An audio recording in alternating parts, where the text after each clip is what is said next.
Oh, our voice is not all there today. Welcome back after tiny mini hiatus. It's been a fun week. Put it that way. I forgot how long. I mean, fingers crossed. Plan to get at least one today. Still not getting. Raymond's Mind welcome everyone to the pantry party. There we go. Yeah. Wow, I lost my thought after half a second. I think that's a new record. I only plan on like a normal kind of like 2-hour-ish stream because I'm still like mid editing, and I'm gonna show teasers for what I've done so far. It's going pretty good, honestly. This month, stuff's kind of been falling into place nicely, mainly because I now have, or not have it back. I've had it all along, but I'm now able to drive again, which is so nice. I've got my legs back. But on content side of things, that was the rough bit of last week, basically. But the videos at least started to be editing. So I'll give you a little tease as this at least. Oh, it actually went into a decent song as well. Where are we? Video view. So this is, and it's no spoilers for the video because it's literally the intro. I haven't even got to like act. Let's dip the music back up while I explain a bit. There we go. Yeah.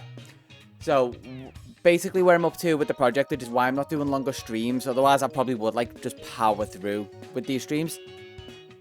I have the intro done because that's a bit that I like to try and focus on. And also for this project, needed a lot more extra recording for it.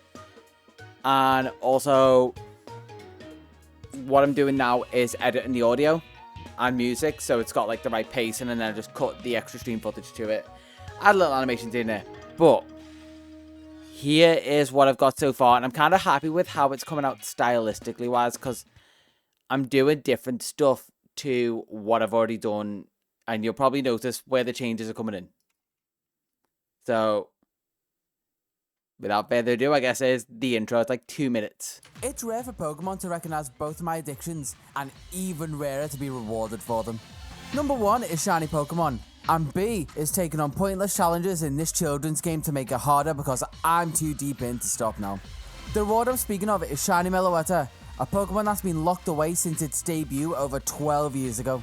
But on the 16th of October 2024, an exclusive method for this elusive shiny was announced for anyone who took on a task of completing Scarlet and Violet's Pokedex in Pokemon Home.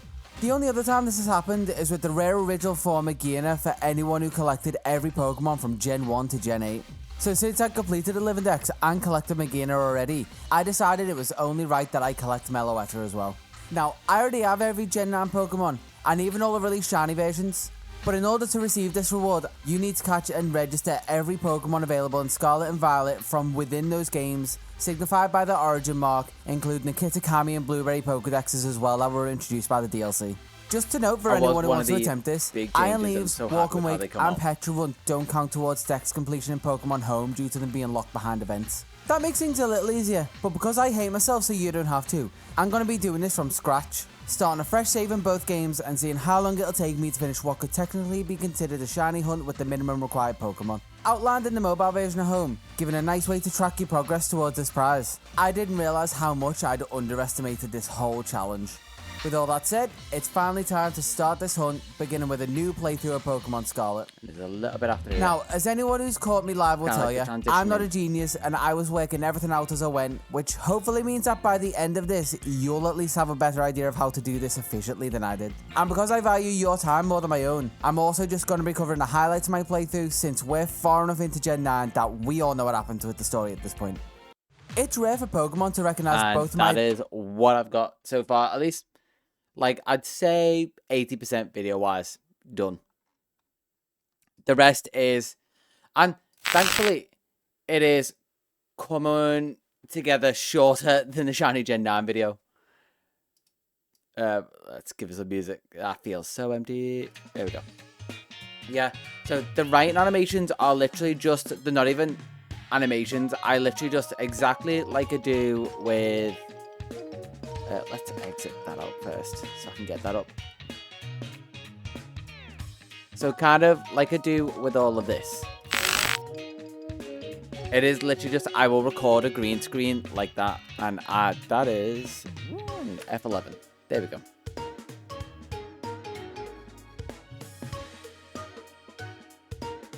Yeah, I've realised this recording it. I do have, also that is my voice warmed up. I'll say that much. So a little difference comes in there. But also, I have kind of developed a YouTuber voice because this, I like to think I express emotion enough with how I talk. But also, when you talk with YouTube videos, you really gotta like present it and like punctuate things and start and end sentences so you can tell where they're gonna end. And then launch it to the next sentence like this. It's like, it's weird, but I noticed that. And I guess let's just jump in. I can explain what went on with that project. Also, just like another catch up, we have Hisui, Voltorb, and a female Sneasel so far.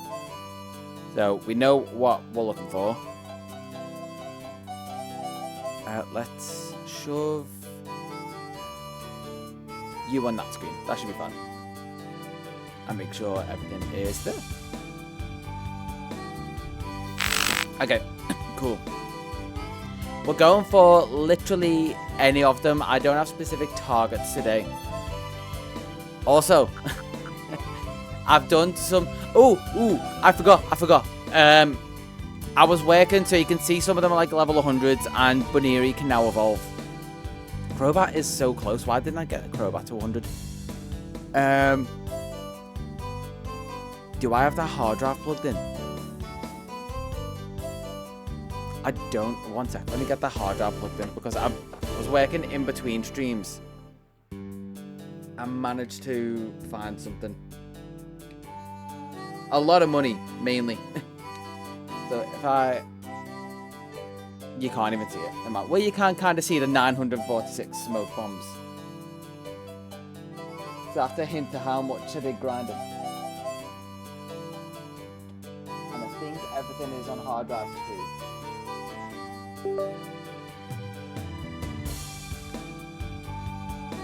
So let's come to... Let's actually do that one instead. That's Form-Dex in Shiny Gem 4. So we needed hard drive 1. This is what I get for having more than one hard drive. Swapping them because I've got projects now that are like not priority, so they go onto the second drive.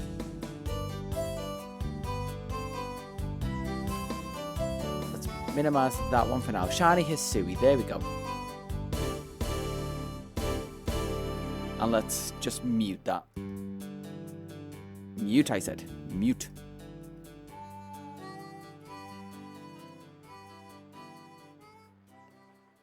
Okay. So, while I was doing some grinding, which, yeah, like, I just roughly set it up, and thankfully I've got a way of recording where I can record the last 30 seconds and continue to record after that. And the funny thing is, my camera is exactly over monotonous me right now. Because if I get rid of me, that's me while I was recording it. But here's me now. And while I was, so basically I was doing laps to be able to get loads of nuggets from the Misfortune Sisters. And I was like, just in case, I'll have like a replay buffer and a recording ready to go. In case something like this happens, I just completely wasn't ready. Stopped right above it. Yeah, that is Panay that's gonna have to do the legendary hunts, but I also just like slowly descended on it accidentally, which kind of worked. So I found an extra Geodude that somehow didn't spot me as well, which is weird.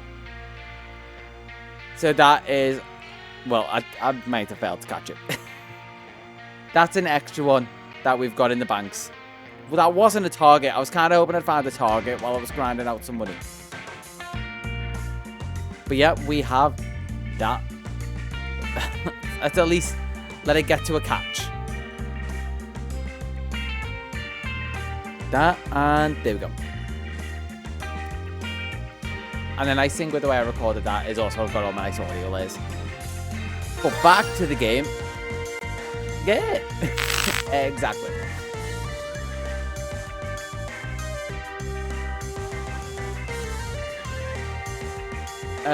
Yeah, I think that's pretty much about it. Other than that, let's see what we're starting with. I think Rowlet, I've already got in the Corner Highlands. I think it's Mylands, and hey, Charger Bug. Welcome, welcome, welcome. Yeah, I took a little brief break, and I guess, like, nice segue into what I was going to do. What I was going to say. Honestly, the merch was me messing around with stuff. Like I said, I urged people not to buy it, and it's more for me to buy samples. And just, like, see. Like, so I could get my own stuff. I'm not planning on selling merch, mainly because the audience is, like, tiny. Let's see who's on this before I go into a story and, like, forget. Who is on the map? Also, the mic is a lot higher today. That I Am Enamorous is going to be at the end. The YouTube video won't know that by now. But yous will.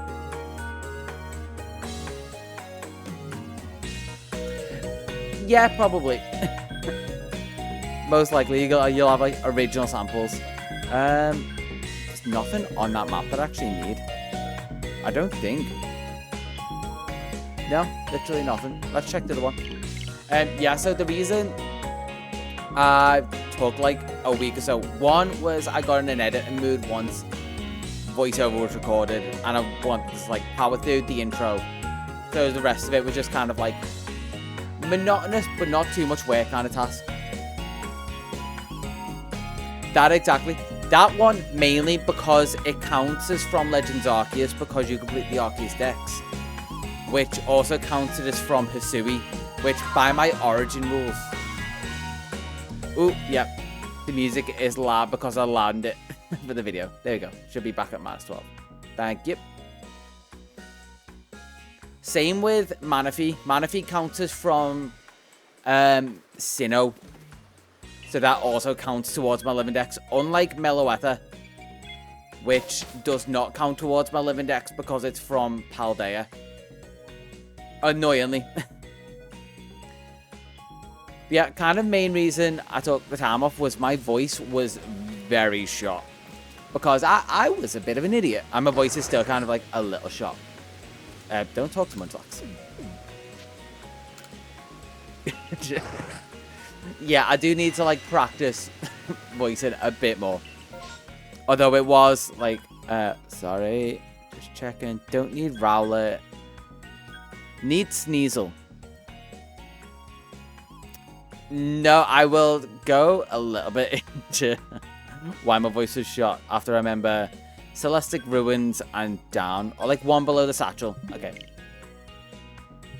So basically, while I was recording all the... So, I got the script done. That was maybe done on the Saturday, I want to say. And I was planning on, like, get all the script recorded by Monday.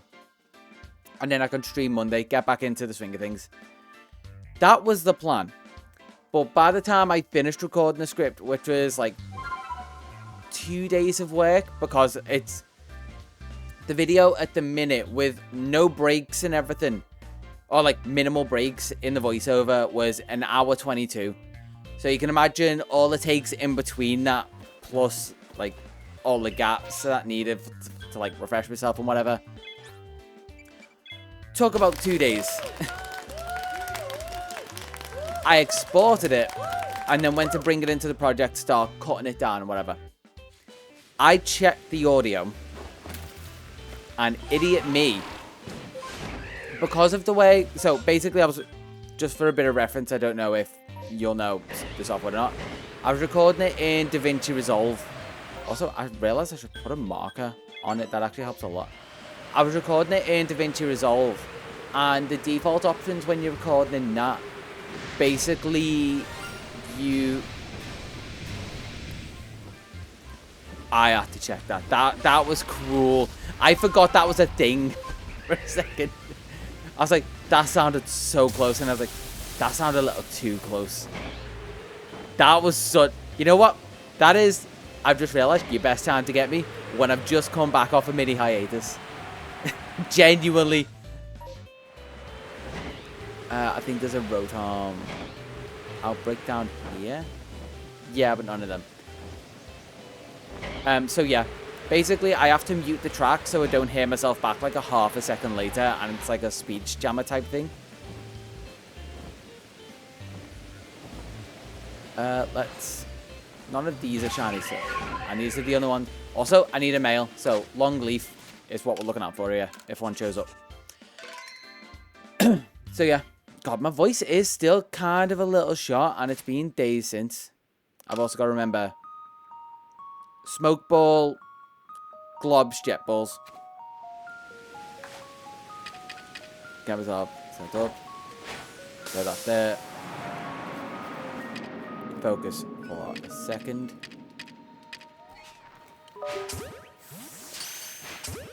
Something disconnected. I feel like that was a hard drive disconnected.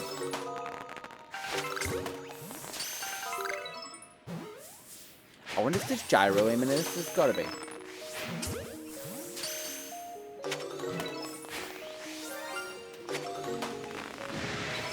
That would have been a decent time. If my mind wasn't like so focused.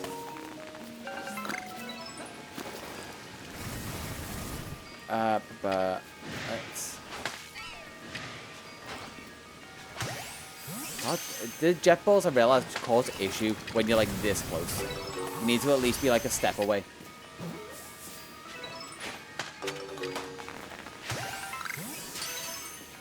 Okay, any in another wave.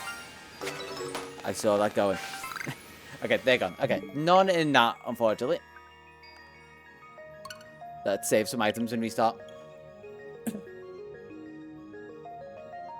I'm also going to unplug this hard drive, otherwise I'm going to keep having it pop up on my other screen. Okay, so, out of focus. So, I record my voiceover so I don't hear the speech jammer thing, and the default option gives you the speech jammer if the track is set to record. So I mute it. I exported it. You can see where this is going. Basically, I exported it all muted. Then very naively assumed, oh, it's all fine. Deleted all of those individual recordings. Went to bring it into the... I did not get... Wait. I think we're talking about the same thing, like the experience. I did not get my ticket, unfortunately. I would have loved to, because it would have been a nice little break, and like took a little trip down to London, saw friends when I did that. Would have been nice. Did not. But back to the story. Exported essentially an hour and 50 minutes of silence. Because an hour and 50 minutes was like with all the gaps in like each take and things like that. Also, I could just go up here, can't I? I could fly back and try and get more shinies, but whatever. Oh, excuse me, sorry. So basically, after recording it all over 2 days, I then needed to re-record it all after my voice was shot. So it was like vocal warm-ups in the morning, then when it got to the afternoon, recording it, hoping my voice is kind of warmed up, doing half of a warm-up. No, let's just go see the sound. Bonsai outbreak. Doing like half a warm-up the next day and just powering through it the next... I think it did take another couple days. Then exporting it. So that was 4 days just to record voiceover. That should have took me 2. Very annoying. And just to get myself like in the rhythm of the edit, I usually like to break the back of it. So I at least wanted to get, like you just saw, the intro done. Which took like a day, mainly because Scarlet and Violet are so, like, in the current state, not conducive to recording any B-roll and stuff in. Like, it's just a pain with the fact that you can't skip time of day. They took away camera options and things like that. So, like, get that out the way, and then I can just focus on edit. That was a good one. That was a good one. That got me mainly because I went up and I couldn't see. So yeah, I wanted to get that done and out the way because the best... I went towards the market instinctively and not the outbreak. The best way I found when I'm working on projects is basically... And some people say like, oh, finish the hard jobs before you end off a project. Or like before you like take a break on a project sort of thing. I find, at least for me, if I'm working on projects, the best way for me to leave them is leave me on the start of an easy task. Because it's a quick win when you're going to jump back into it. Like, leave it deliberately halfway through a task. None of them have little red balls. And none of them are shiny. Okay. So basically, I wanted to get the intro out the way because I knew the intro would be a pain. Can they still see me? How? This file, yes I do. Quite deliberately why I'm using this file as well, because it's got the completed decks. Not perfected, but completed. And completed gives you the jump. So it should be fairly quick. We're still only 3 in after 2 streams of the targets. There's obviously others. Let's go here.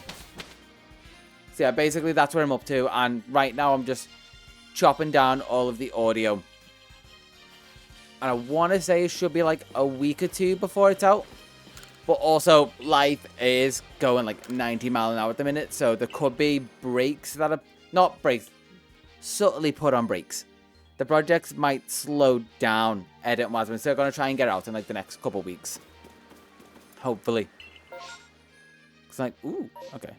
Let's remember to save here just in case. Even though, for what I'm doing now, I'm not really all that bothered. I'm not going for specific targets, so I don't mind. It does mean I can do what I did before and reset them all.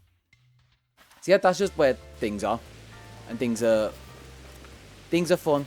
And like you saw, the style, I'm kind of happy where things align. Other than that, not super been up to a lot. Main thing I've done was like watching a lot of Taskmaster.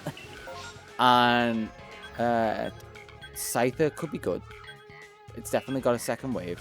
Zorua.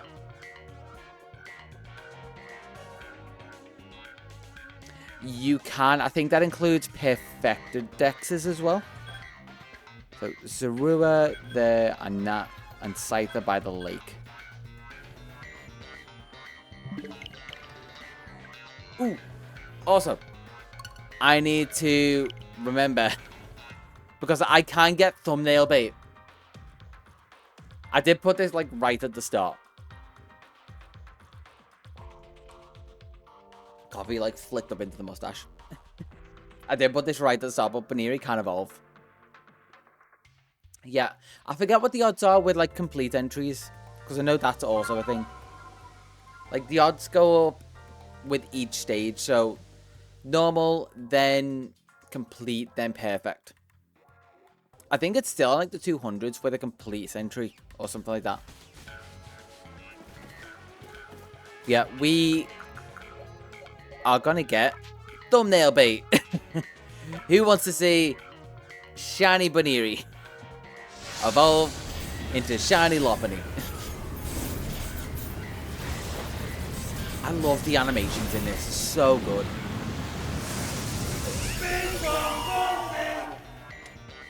You do not bing bong the Lopunny. Bad. Down.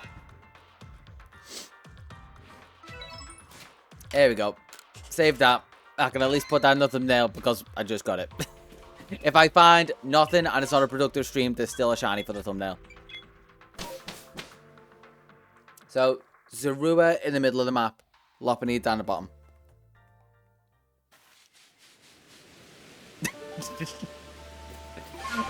To be honest, the replay channel is To be fair, do I include that in the main video as well? As potential. The VOD channel is, I was going to say, replay, VOD, the rewind channel, as it's literally named. Yeah, I'm heading towards it, that's fine. None of them. Yeah, the rewind channel is doing weirdly well, and I feel like it's because I'm putting a load more effort into the thumbnails, which is actually kind of nice. It just means the effort I'm putting into it is actually paying off a bit. Oh god, yeah, I did see that. It's like, I wonder why they're making that one life size.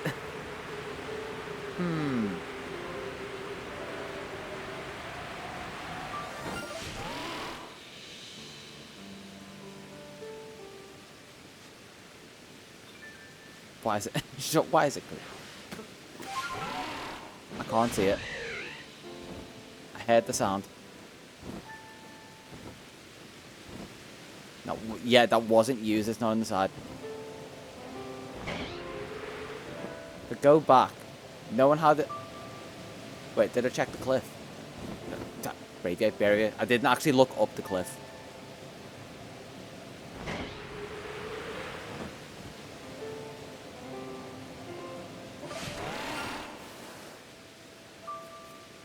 Okay, it's got to be somewhere up the cliff. It's not one of the... Is it a site there? No, they're all yellow. That is true. Save.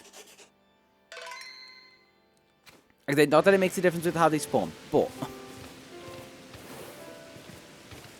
Was it... It could, in theory... I will... Sorry, I don't see colour. So how everything spawns on a map in Arceus.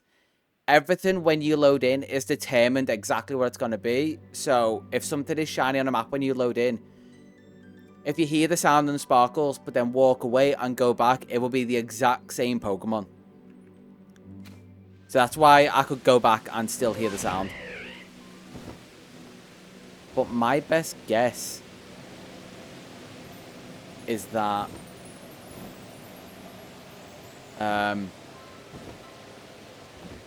I might have a thing that you don't know about. So I have a new toy that I did not mention that I've been working on. So yeah, that's just kind of like, you know, unused.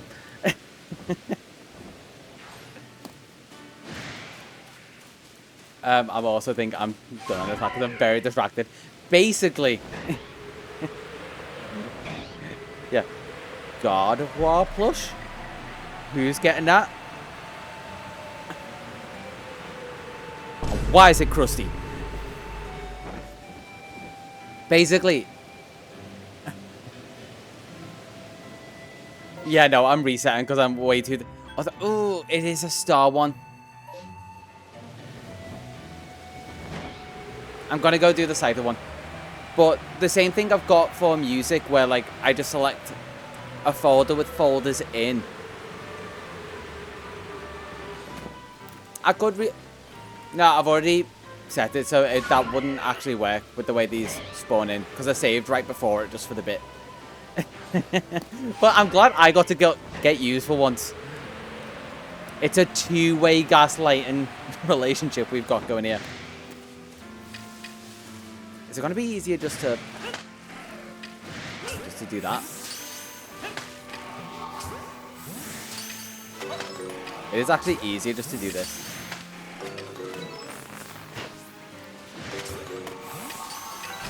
Okay. Super focusing right now.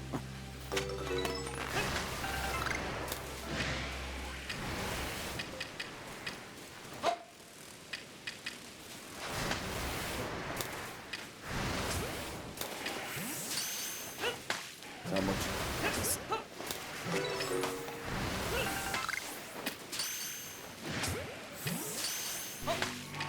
If this didn't have the star one, I would have just left it.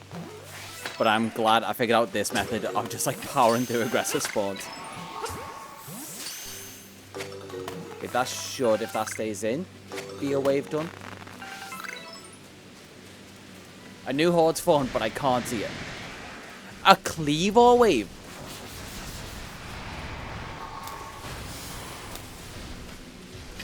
Is this the one where I learn how to permutation hunt?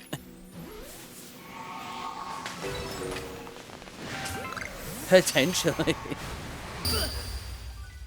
Nope, never mind. We're leaving it. I should be outside the Scyther still. But I didn't know Scyther could have a cleaver wave. That's kind of interesting. So yeah. Like I was saying, I think I've got where I select a folder with folders that have music in it. It makes like playlists, so I can do like upbeat music or like tense music. And it's all music. There we go. And it's all from that. Same thing. I've done the same, but just like it makes buttons for every sound in a folder. So I have like Pokemon Alert, Pokemon Bonk, the bass hits that I use in my video specifically. Like just bass, not like Fine Boom. You know what? I'm just gonna try and speed through. Let's see. What else do I have? Wait, what did I? Oh, sorry. Lopunny research. Research data. It was for science. It was for science. No, I want to go back. Yeah, I've then got the Among Us body report. Metal Gear Solid. Why is that? Stop with the crusty. No, not everything's crusty. It was eating chocolate last night. It got late, and you know it kind of got everywhere. Let's. You know, not paying too much. There. The crusty crab. The crusty crab, where everything's crusty underwater, which is honestly an achievement. But why is it crusty? So, also, another one there. Metal Gear Solid Alert.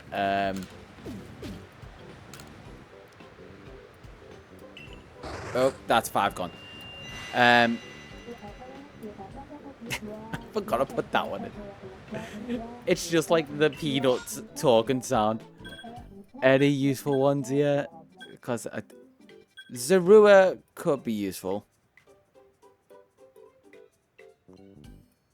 Do we start learning how to permutation hunt?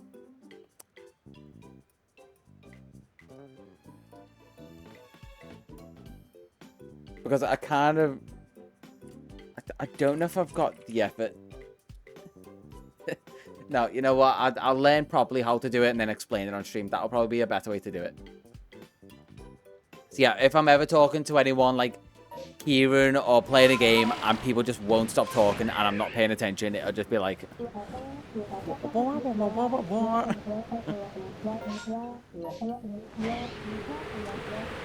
And I only remembered that one because I was looking for a specific like womp womp sound. And I realized it was like, it was part of that like, womp womp. Any of these? No. Let's clear them out and at least see if there's a second wave. There is. Oh, my favorite sound. I can use any sounds. Like, if you've got recommendations, I can search them up and find them. Ooh, that would actually be a good one. I'll keep that in mind. I'm making up for it. Okay, I figured out that the best way to do it is just sticky glob and ball.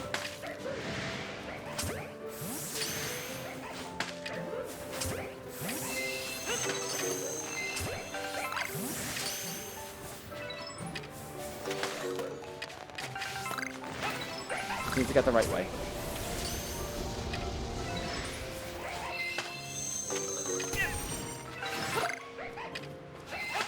Oh, I hate you. Stop it. You can't run. You can't escape. This is such chill music for such a tense time.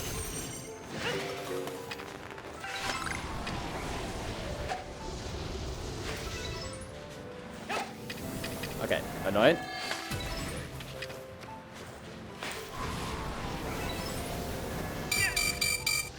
Okay, I'm going for you. You're doing me more than the little ones. I almost dabbed right into that. Whenever they're on a ledge like that, you just can't. But now you're off a ledge. Stop running. You can't escape. Why are you running? There we go. Is it going to be a second wave? No, I need to catch that one.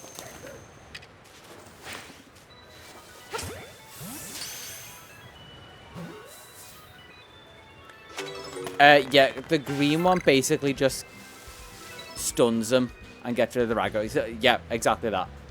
So it just makes it a bit easier to try and find them. Also, there was none in that, so let's get some of those green things back. Like I was going to say before I got distracted, the other one on here is my favourite sound, I think, from any Pokemon game that there's ever been. It's super randomly, and I love trying to use it in videos. You'll notice it a fair bit. If I've ever got the chance to, I use it. It's the item pickup sound from the Isle of Armor, but the bad version, so it's like... it's so random and so, like... I just love it. And you got Vine Boom. If I turn this down, I can gaslight you. Which is going to be fun for when ZA comes out. Like I say, I can get my revenge. I probably first one up. None of those. Yeah, exactly that. It's like, shiny, it's a female. I already have a female Sneasler. Yay. Like, this is if I think of it in the moment as well. There's also, I don't know why this is on here. I just kind of love it, and it's stuck in my brain ever since Hearthstone was released. It's just like, job's done. I just like clicking every now and again just to make me feel good, if anything. Okay.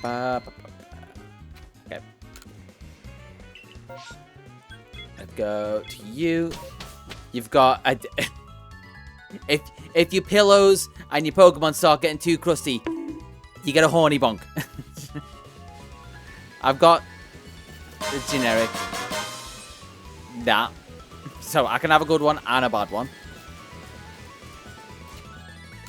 Remember to save. Level up sound might be useful. We've already seen why that can be useful. And just damage jam. If you ever hurt my feelings and just like, oh, right in the soul.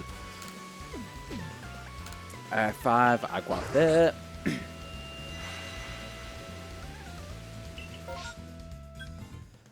Ooh, Zorua outbreak down to the south. Any others? I don't know if there's one under my camera. I can see what you can see. Let's go south. Yeah, that is all my buttons. So just know if a shiny sound comes up, I could gaslight yous. And yous will be like, we didn't do that one, did he?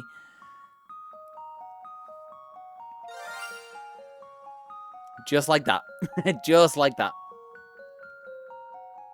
I'm also leaving those sounds, or at least I might leave that one for now as is.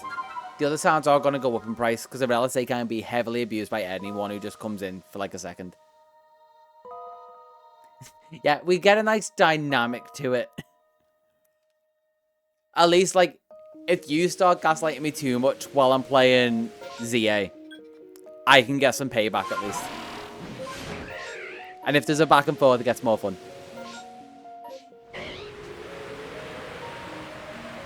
Hopefully, though, when I go down to this Zorua outbreak, we won't need that shiny sound. We will just get it in-game.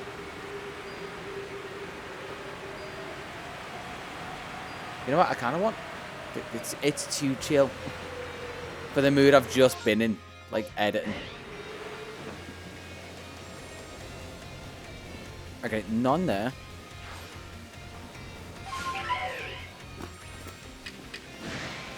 And then we do the exact same thing again.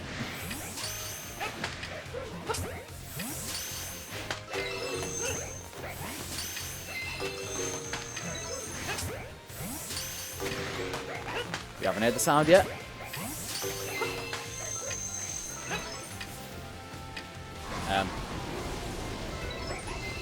Oh, it's on a wrong incline.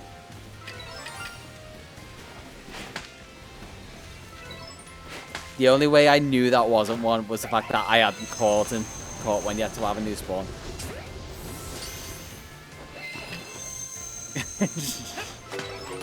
You're gonna nail one. I think this isn't your forte. You have all the points to practice, but that is not your forte. Just like apparently throwing balls at Zorua is not mine. But there's a Zero Walk there that I really need to get out the way.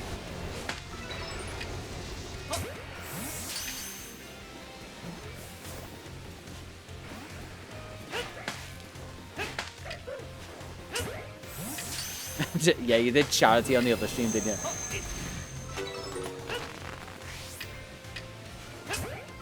There we go.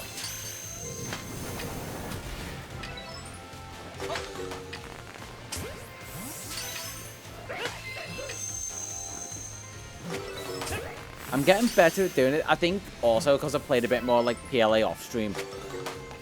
I've got a bit more practice with the controls. Is that? Oh, that's one over there. I was going to say, no. It didn't tell me it disappeared or spawned a new one. There we go. Okay, so apparently I can also target in and tilt it up. Okay, they're gone. So that was useless.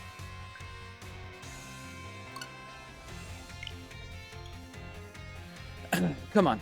We got... Plan on being off like another hour or so. Surely I can get one in this time. I've got a shiny charm. I've got the complete decks. I've even got thumbnail clickbait.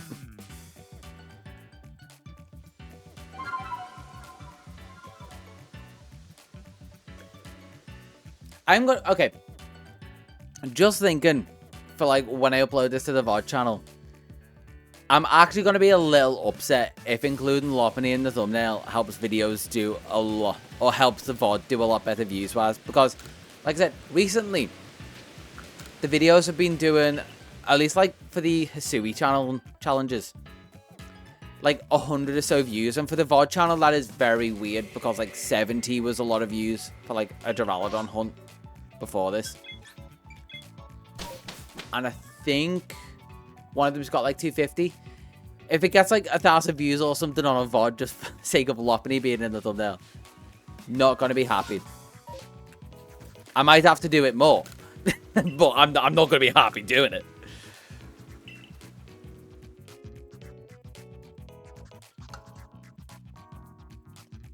Do you ever have it where you've just eaten and there's something stuck in your teeth, but just nothing will get it out other than time? Because I've literally had that since I've had dinner. I've had something stuck between two of my teeth here. I've had a toothpick trying to get out. I've brushed my teeth. Like, I've done everything trying to get out. I'm picking it with my tongue. Every now and again. Trying to get it. Yeah, I mean, that's what I hope for. The streams do have a lot more relaxed of an attitude compared to the videos. Which is why I hope they're doing a bit better, because production-wise, they have picked up a little bit as well. Let's do this. Yeah, I know I'm not going to get the thing out with, like, by picking at it. But I just can't help it. What do I need from here? Hopefully something. Absolutely nothing.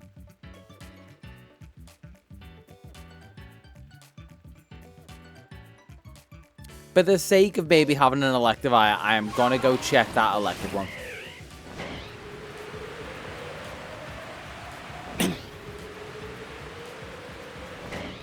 Hopefully streams also get easier with stuff that's kicking off. Any of these look lighter? No. yeah, with things going on in my life that are like starting to kick off, they get a little bit easier, because one of the things, obviously, that is something hard for someone who is probably better at performing when there's a skill involved than when it's just talking.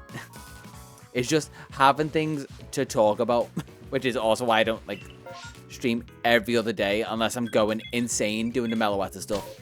In which case, there were some points where I just said to people, like anyone who was watching the time, like, I'm just gonna go quiet for a bit. Partially because that was another thing that like ruined my voice. But also like, how much can you just narrate what you're doing to where it's actually just pointless, and I might as well just like leave what's going on screen. That's what made me think about when you said it's just good stuff to leave on like in the background, hopefully. Ooh, there's 3. I need you, and I need you, so I might save here.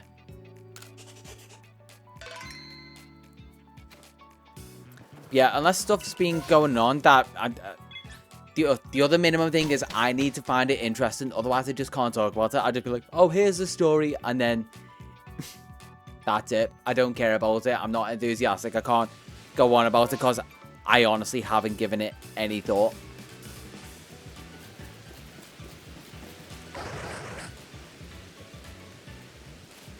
Yeah, like that was the nice thing with the Meloetta streams, was they were so long and at such different times.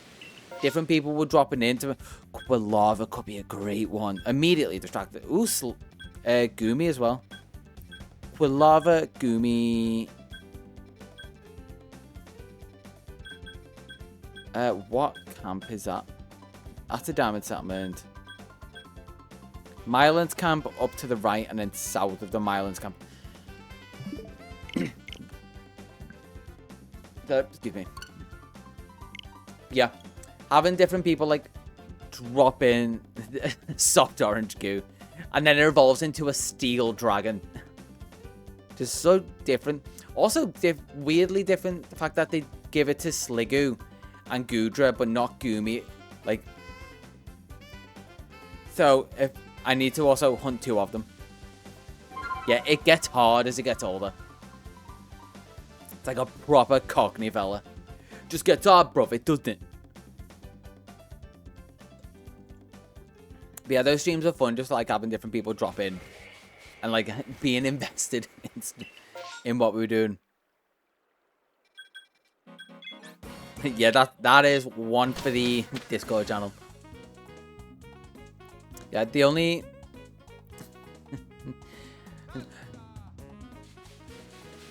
Okay, I did make a decision while I was like editing away at videos and stuff. I was like, when I want to stream, I do, like, you see that? Whenever I'm like looking up, I'm like, do I say it? Like, there's an internal filter going on. Because my brain goes, it'd be funny if you said that. But my brain's going, but child friendly, whatever. I'm like, you know what? The streams just get to be a different vibe to the videos. The videos can be child friendly with subtle innuendos. But the streams are just like whatever comes to mind, I'll just say. If I find it's funny, I'm obviously not going to say anything offensive, like just something super racist comes to mind. I'm just like, oh, just this massive group of people I hate because their skin is darker. I don't know. Yeah, essentially that. Would I get cancelled for saying it? Don't say it. Also, question why that has come to mind and I want to say it. Like, really take an introspective look at myself. Is that... I'm going to mark you just for the sake of, like, if I do any off... No, I want to change you. If I do any off-stream grinding, I'm going to do that. Oh, none of them. Okay, I'm going back to Quilava. Thankfully, she did not go after me. Yeah, so basically what prompted my thought pattern there was, say, like, getting harder to get. I was like, sometimes when you get older, sometimes it gets harder to get hard, you know? Like, Because also editing the video and realizing how much of that stuff I kind of put in just on intuition at this point. Like, it's not me being like, this video is going to be super, like, innuendo heavy. It's like, no, that is just kind of, like, my sense of humor, and I just got to accept that. And it. I love it.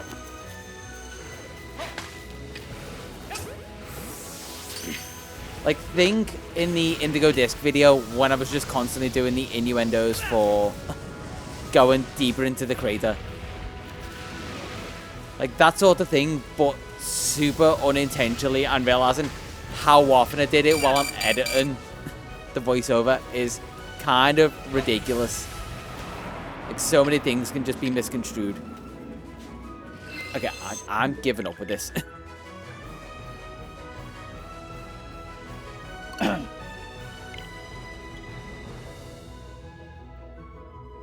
Hopefully, also moving forward with this challenge, because I realize, yeah, anything with like a beam attack particularly is a pain because it stays there for a while. And if there's a good few of them left in the horde, there's a decent chance of you accidentally running back into that beam while trying to get away from something else. Because you can't roll forward. Kind of think Dark Souls and Elden Ring, where sometimes to dodge an attack, you need to use the iframes by rolling into them, as opposed to away or to the side. You can't necessarily do that if the danger stays on the field. I think here I'm probably looking for... Oh, sure what.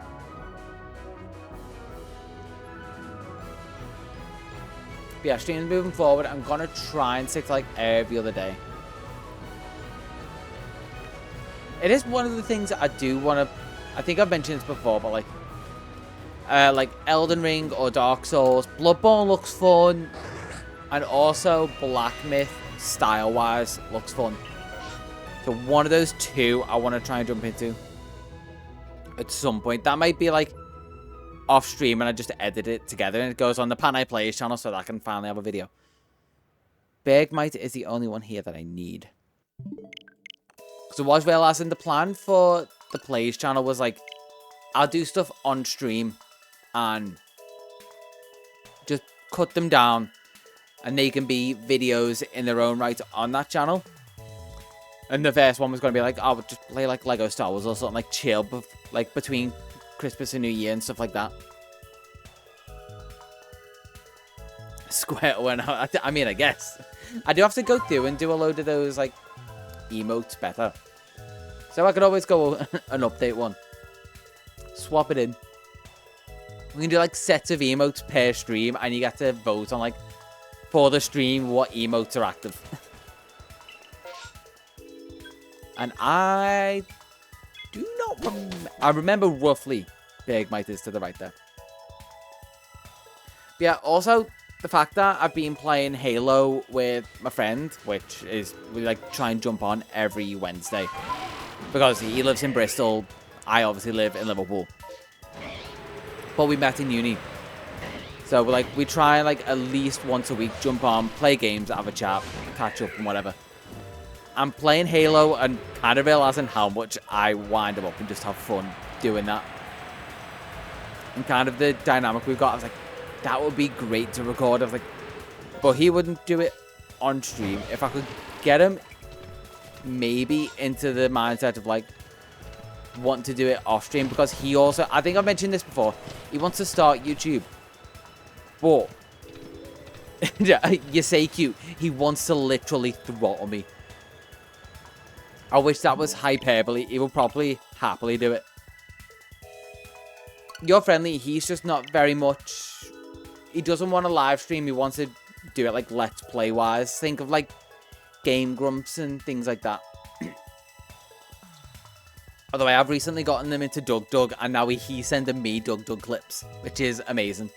But yeah, I keep trying to push him into doing that. I'm thinking, if maybe one of the games, like we're about to finish Halo 1 and move on to Halo 2. So if I just say, I'll record Halo 2, edit something together, and then see the reception from that if he's up for it. obviously that would be outside of my own projects. Don't want to slow down my own stuff considering it already takes me long enough to do it. It's going to be... What? We finished the Meloetta hunt on New Year's. The video might be out by the end of Feb. Hopefully before that. But probably at latest end of Feb. So 2 months on a workflow. Can't be slowing that down. But I'm trying to get him closer to the idea of, oh yeah, I've just got to start doing it sort of thing. Because that's his biggest hurdle, is just doing it. Ooh, Growlithe is interesting. The amount of times he will just sit there and be like, yeah, I'll start something soon. I've even helped him like set up OBS for like the style he wants to do things in, and then I'll do stuff with my OBS that he's just like, oh, that's cool. Like, it'd be great if you could show me like I do that. I'm like, oh, well, yeah, it'll take like 10 minutes. Like, nah, 10 minutes is too much. Because some things aren't quick to do. Also, oh, sorry. Excusez-moi. Just in case something very severely goes wrong on stream, like someone comes on stream like a nephew or something that I don't want to be on, or Solara goes off on one, because that is a line I have to ride with how I've... No, I need to go to here. That's a line I have to ride with how I've like taught Solara how to talk, is I've told her you can be offensive. Don't do it to chat, but then if she's also saying stuff to me to try and be offensive, if it goes past the line, that could be dangerous, and maybe even a Twitch ban, because they've banned AIs before. I've set up this screen just in case something goes wrong. So I could like dip straight to that. Because I am so badly content brained at the minute. Like, everything I want to do kind of needs to be content. Otherwise, I don't feel productive. That's... oh, God, my voice. That is a side effect of, like, it is the only thing I'm doing productive at the minute. Considering, you know, still looking for work and whatever. None of them? For a second, I thought that Arcanine was shiny, and then I realized, no. It still goes yellow. Yeah, I also just thought, like, bits of what I do in videos. Can I hit it, please? There we go.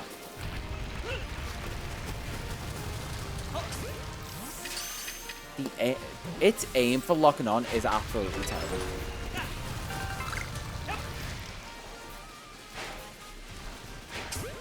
Yeah, let's get half a mile away before I can hit it. Hello, Arcanine. It's just like right in front of me.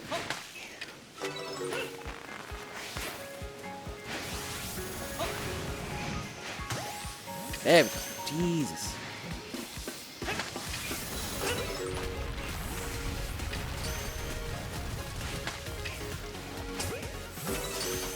Those are apparently Arcanine and Growlithe attacks. God knows why a fire type's main attack for when it's aggressive is rocks. I'm not, you know, flamethrower. Or ember. Depends on the level. Pokemon's gone. Well, sad, but we reset.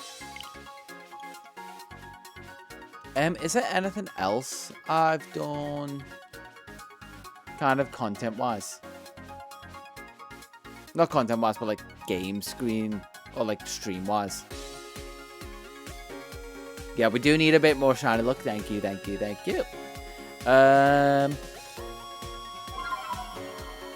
Yeah, after the hour mark, we do need that refresh. We know the shiny charm only lasts for an hour. Then you've got to turn it back on, restart it.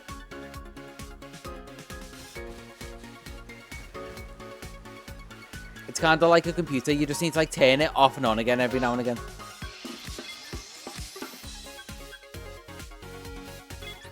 Yeah, maybe we do need to do a bit of training. Maybe Crobat not being a level 100 is the issue.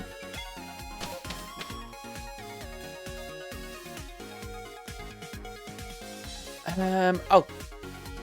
No, I actually want to save that for later. I'll count that as refreshing the look as well. We've done nothing. Let's reset that there. You know what? Since we haven't been having a look, and I'm not too bothered about also finding targets at the minute. Like, if targets are byproducts, that's a bonus. I'm going to check all of them and just see. Because that is how we found like 3 of them so far. So I think, you know what? Yeah. That's a better plan. Like, if I really need to nail down on targets, we will go back to what I was doing. But it's so open right now. I don't know why, like, 2-3 streams in, I'm nailing down on specific ones. Like, just what I'm looking for. For longer streams, maybe. But for now, let's just go for the serotonin.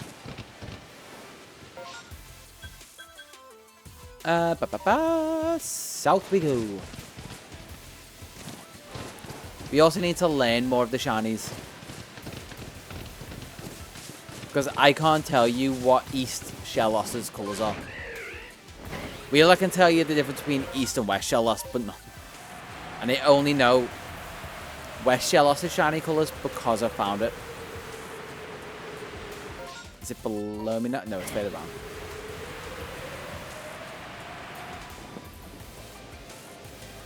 Should be here. Stolly. Not a great one. We also need more shinies for the team. Although if I was to replace Typhlosion, that would be one for my decks. So maybe not that specific one. Maybe a Chatot could be fun. Just more type diversity. Shiny Alpha maybe. I'd take a Shiny Alpha.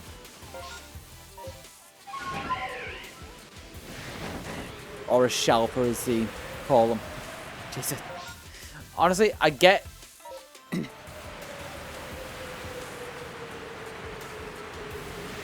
Yeah, Golduck is kind of a really annoying shiny because it's not great. It's a bit more noticeable in Arceus than other games. I will give it that.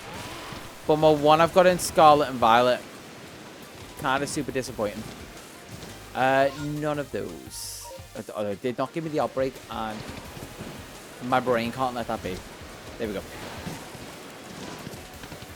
It's also super disappointing because of how good Psyduck's shiny is, like going completely from yellow to blue. Like, at least they could have made Golduck, you know, gold. They have changed shinies before, and I feel like that is like a Gen 1 leftover from like when they just swapped palettes. Yeah, exactly. It's... Oh, what other ones do that? I know all the Hisuian starters, they have different colour schemes from their originals, but the shiny colours are their original colours. Same with the Galarian birds. They swap to their original form's colours as well. Which is just really interesting lore-wise.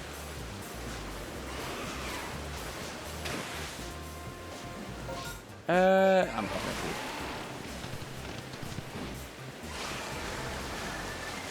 One thing I did notice, because I was just playing...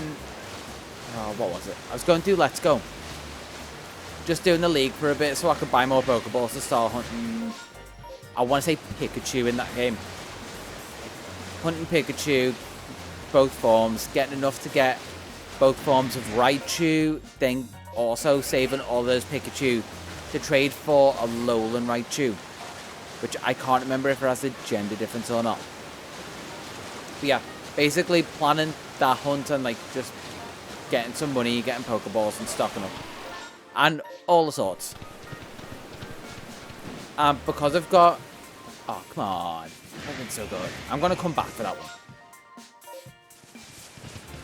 Yeah, so stocking up for that one, I've got a shiny Charizard because I had a spare Charmander from... I think I did a short about that one. I think that's one of the ones that went out. I think Squirtle's the only starter that hasn't had a short made for it yet, but I do have the line collected. Wait. Okay, just north. God damn the alphas. But yeah, when you Mega Evolve it, obviously you get... Ooh, I almost forgot to press A there. Obviously, you get green when it goes to its dragon form. The one that is originally black and has such a good core scheme. I love that Mega Evolution and kind of can't wait for... What one's that? Togepi. Can't wait for if Megas come back in ZA. Specifically, kind of for that. But I noticed, I always saw the original type in Mega form. So the Fire Flying type instead of Dragon Fire Dragon, whatever it ends up being. I always thought that when black and red, but no, it actually goes the original shiny colours. It goes purple. Which is just something I never noticed. Don't know how. I've had that shiny for so long, but just like never Mega Evolved it.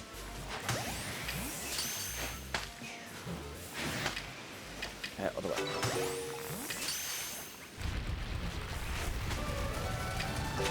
What? Speaking of let's go. Cycling Road. And I run into that one. Any of these? Nope.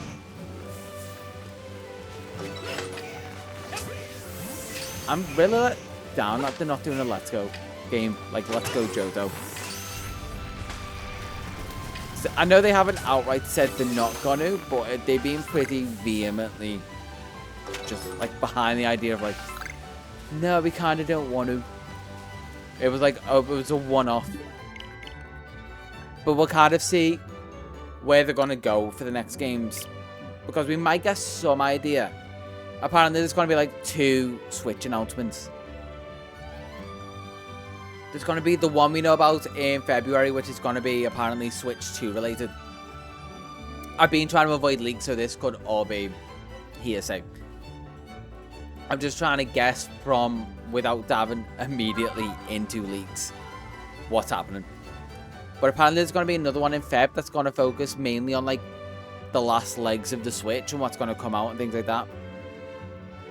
And I'm hoping somewhere in there we might get some form of like side game crossover title type thing, which would make so much sense if they were to do it like a Let's Go Johto game.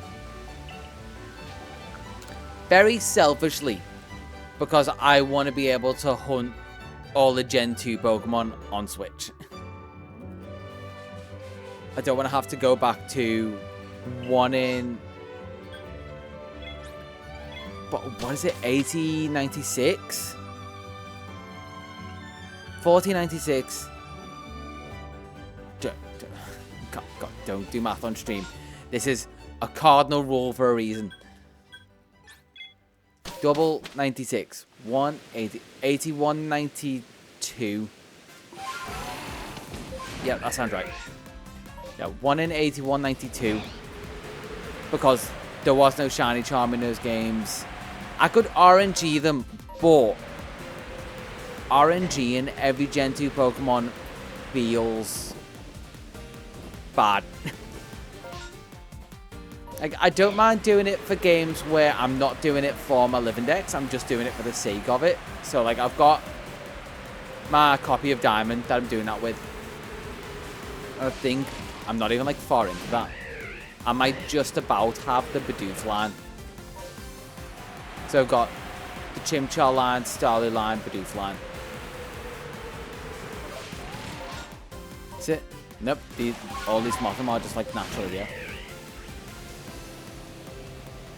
The only one I might do it with, and that's just because I don't think people have done it. So, like, if it's new RNG methods that people haven't rarely done, I don't mind doing it. So think like the Dunsparce method. Like, people fog. Hello, please. I would like to see. Oh, no shinks. Like, no one really covered how to get the Dunsparce guaranteed. They just kind of covered, like, use these games to lower the odds. And it's like, but you can guarantee it. If you...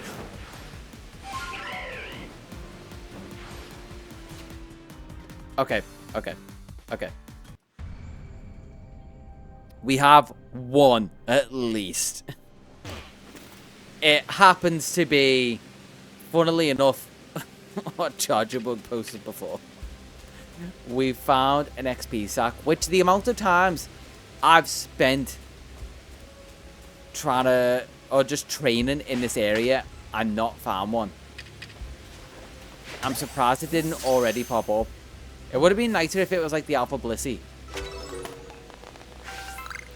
But I will take that. We've got the first shiny of the stream. And it wasn't even in an outbreak. Will I get a second one this run, is the question. Keeping the victorious music going as I make my way towards the next one.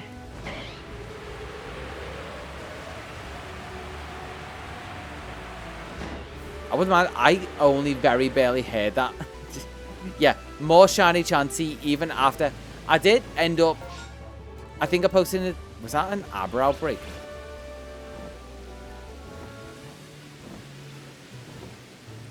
Yeah, it was very much the antithesis of like, yay, we have a shiny. It was pretty much that.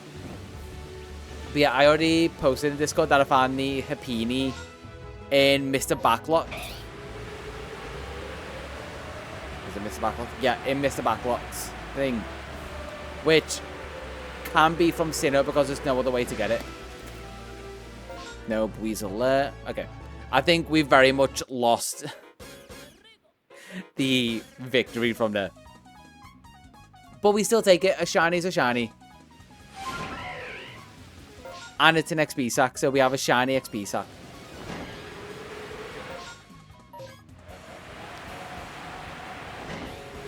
Yeah, that's another one that I've got all the footage for, but just haven't edited the short together.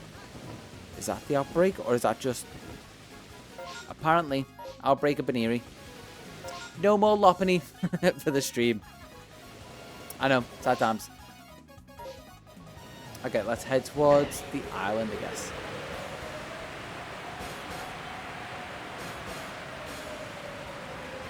Which... Just to bring thoughts back into, like, following a train of thought and not losing it, like, immediately after, like, a minute talking. And seeing, like, seeing a shiny Pokemon. Who get distracted by a shiny Pokemon? No one. Definitely not me. Do not rewind 5 minutes. Do not pass go. Do not collect £200. Other end of the island. The method I want to cover, but I also need practice with because I haven't. Oh, Subaru is going to be good. I'm coming back for Subaru. Definitely. Found the report quick one. Yeah, the method includes me RNGing in Emerald. It also requires me to...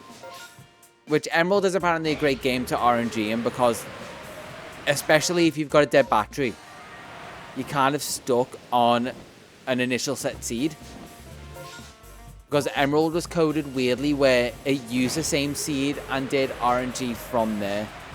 Based off other things. So I would need to... Oh, Pikachu. I'm hunting you in Let's Go at the minute. I need to learn how to RNG in that game to get eggs, because egg RNG in Leaf Green is apparently notoriously bad. But if I was to RNG... What is it? Oh, Geodude outbreak. If I was to RNG in Emerald, get that egg. This would also be like using arbitrary code execution and everything. Like, it's a real tough method to make a tough method easier. Further north, let's go up here. So get the egg in Emerald with all of like the secret ID and everything that I know it needs for Leaf Green. It wouldn't hatch on my Emerald save as shiny, but if I get everything right, it would hatch on my Leaf Green save as shiny. So basically it is find out what I need on my Leaf Green save, get all that data, hope it is exactly what I need in the Emerald save, trade it to Leaf Green and have it hatch shiny on there.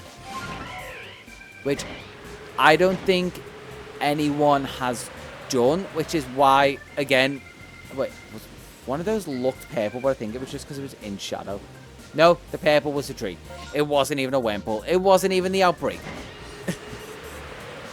What is this outbreak? Drifloon? Yeah, I don't care about that. Because I love super obscure stuff like that.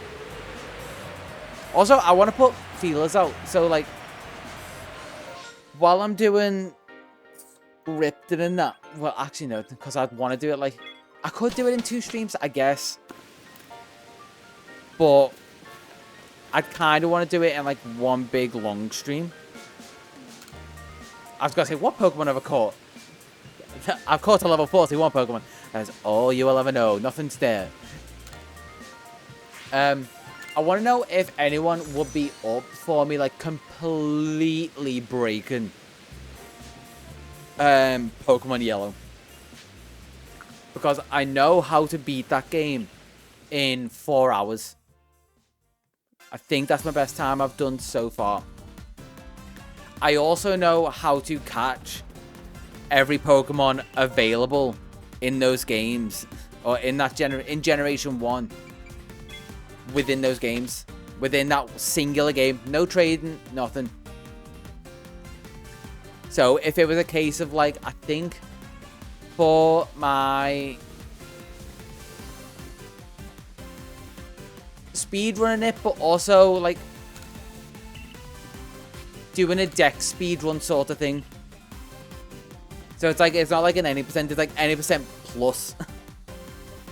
But I'm just curious, like, especially because the games aren't easy to look at. But whether it would still, ooh, Stanley. Whether it would still be worth it for the sake of I'm completely breaking them. And also the fact that you can get any Pokemon from those games with a Game Boy mark. I could show you how to do that with, like, basically whatever game you have. Because those methods work with whatever game you have. They all between red, blue, and yellow. Because those are the only ones available. There is also gold, silver, crystal. None of those. They're useless. It's gold, silver, crystal, but they have different methods to try and get them. And they are more awkward. Which you also can't beat those games super quick. So it would be specifically probably red, blue, yellow, but probably yellow, just because yellow has the better sprites. And for that generation, that's not saying a lot. Yeah, I'm just curious if that would be, like, an interesting stream or not. Because it's also something that would still fit if I was to edit something like that down for the channel. Because the channel pretty much for the next bit, just because it seems like what does well is living deck stuff. Which is kind of what this is. True. I am, like, asking the crowd that is already here, would you watch something as you just watch me go in and out of the same areas again and again? Because the nice thing about doing stuff like that is, like I was saying, part of, like, jumping on stream is being like, what am I going to talk about today? Like, what has gone on? That is, like, a big bit of the thought process of, like, topics of conversation. And, like, stuff like that, I can just talk about game mechanics constant, like, over and over, and, like, why and how they work, just because it's really interesting when you really take a deep dive into them. Stuff like why I find Let's Go Hunting so intriguing and, like, engaging is because I know to be efficient with it, you have to actively be doing it, where people thought it was an AFK method originally. But the fact that you need to catch one for the next one's spawns to be a higher shiny rate means like it's a bit more engaging. And then stuff like how I was surprisingly how I was able to explain missing no, and the fact like why its sprite appears the way it does. I can't remember who asked about that, but it was only like I explained it using other bits of knowledge I gained through doing that whole experience, which is annoying that I don't have a 3DS capture card, because that's something that I would also probably like to wait before I do something like that, but I could also still do it on stream because I have technically already done it. Also, what am I doing? Yeah, because I've already done it, I could do it on stream and just show what I did months ago. So it's like, it's technically true, but also not. And then I could also show off my shiny Porygon Z with the mark. Because that's one of those, like, it's a video filled with essentially a load of, like, fun facts. Did you know this? And I feel like there would be enough from what I've learned about those that there would be at least something in there that, oh, hello, Pichu, that some people wouldn't know. Stuff like people just assume in Gen 1 the fact that there were no shinies, and it's like, no, they could be shiny. And it's one of those, like, only if you're really into shiny hunting do you know that if the stats were right and you transferred it up to Gen 2. Because Gen 2 determines shininess based on stats, it could be shiny. Not a lot of people realise you don't even need to transfer it up to Gen 2 from the virtual console games. All you actually need to do is it does the same check when you send them to Pokemon Bank. And if in Gen 2 that would have been shiny, it will convert it to shiny. God, that would be hell. Because that is still like 81.92. No way to increase it. I don't even think... There's probably ways to, like, use glitches. But that would just be so monotonous. Like, it would be amazing if anyone's ever done it. Like, if that video ever pops up and you recommended, you need to share that with me, because I need to see something like that.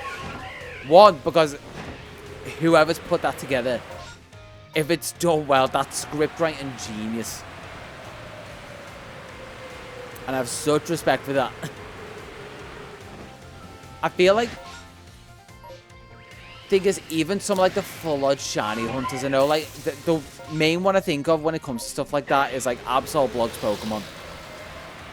And even then, I don't think he'd do stuff like that. Like get every Game Boy Icon Pokemon shiny.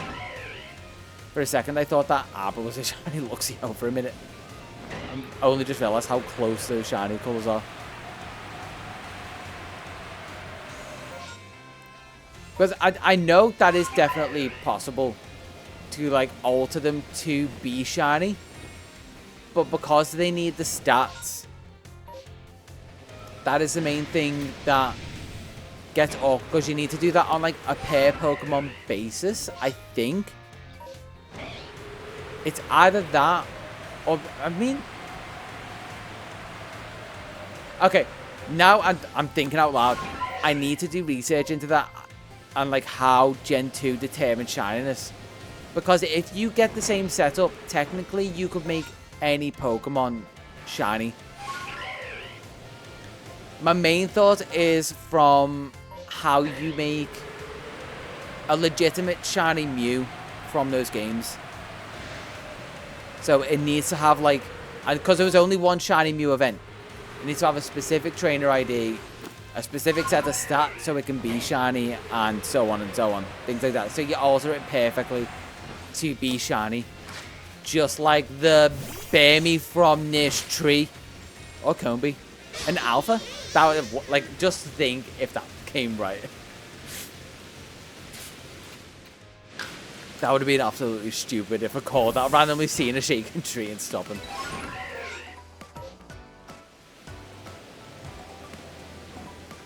Oh, so many people have manipulated Shiny Mew, that's legit. And Austin John literally has that video. I used the first part of his video to make the Mew from my game able to be transferred up to home. So I'm wondering whether, and this is where I started to get curious, because they have not IVs, but it's something. Because EVs and IVs are current game logic. Yeah. So that's what got me thinking.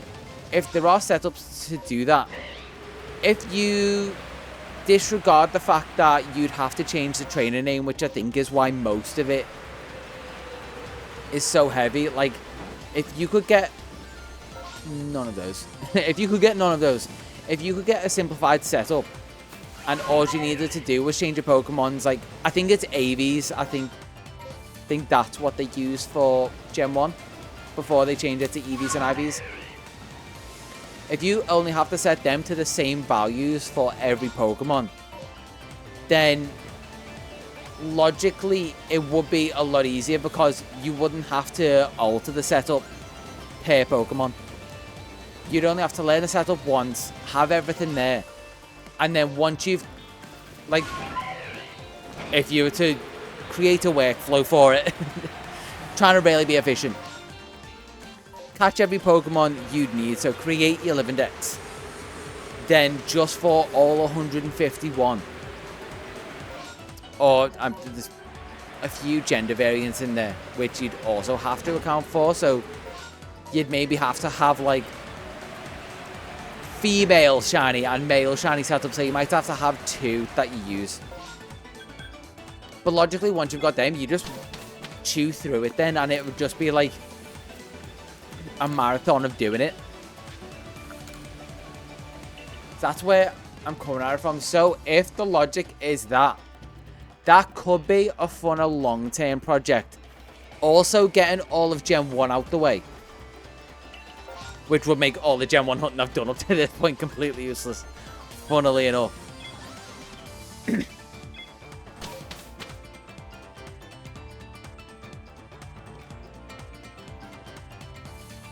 I'm going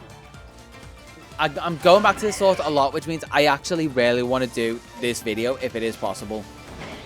Which means probably in between editing, I'm going to do a lot of, like, technical research into how shinies are determined.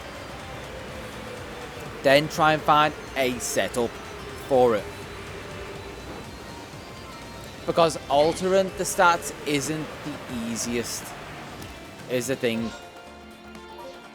Because you need to have, like, so many different ones of each item and then go into menus and things. Which obviously, once you've done it a couple of times, would be a lot easier. But if you need different items every time, that is what could make it super awkward.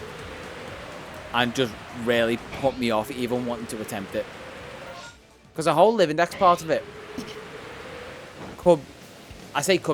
is relatively easy enough to do.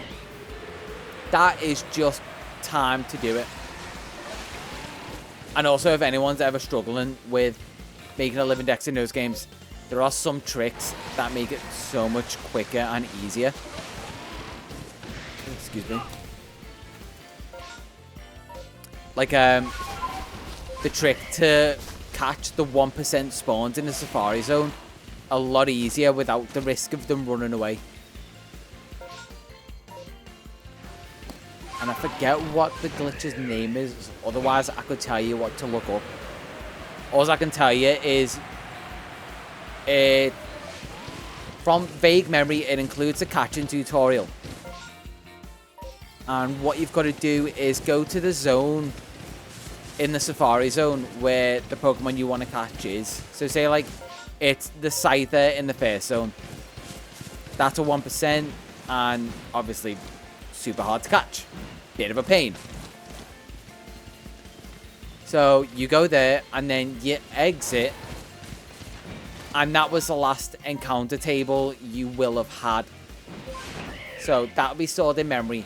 When you go to Fuchsia City, that isn't stored. It isn't updated because Fuchsia City does not have an encounter table. Where's...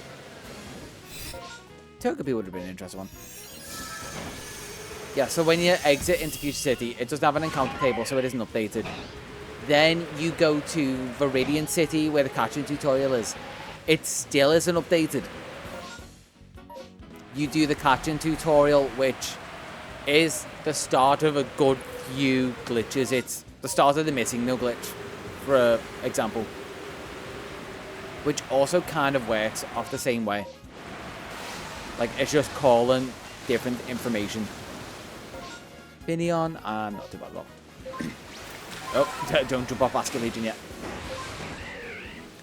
And then, basically, once you've stopped the catching tutorial, then you go to Cinnabar Island. Again, doesn't update the encounter table. This is all based off, like, not updating the encounter table. Then once you go to Cinnabar Island, you go to the strip over to the right, because it's still part of Cinnabar Island, where the encounter table hasn't been updated. But because you're on water, you can still encounter Pokemon.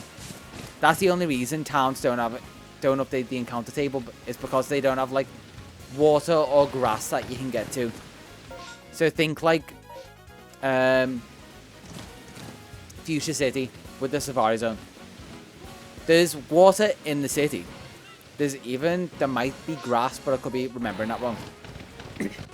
Essentially, they locked that off so you can't get to it, but they just forgot about Cinnabar Island because those tiles along the edge are surfable. And you can encounter on there.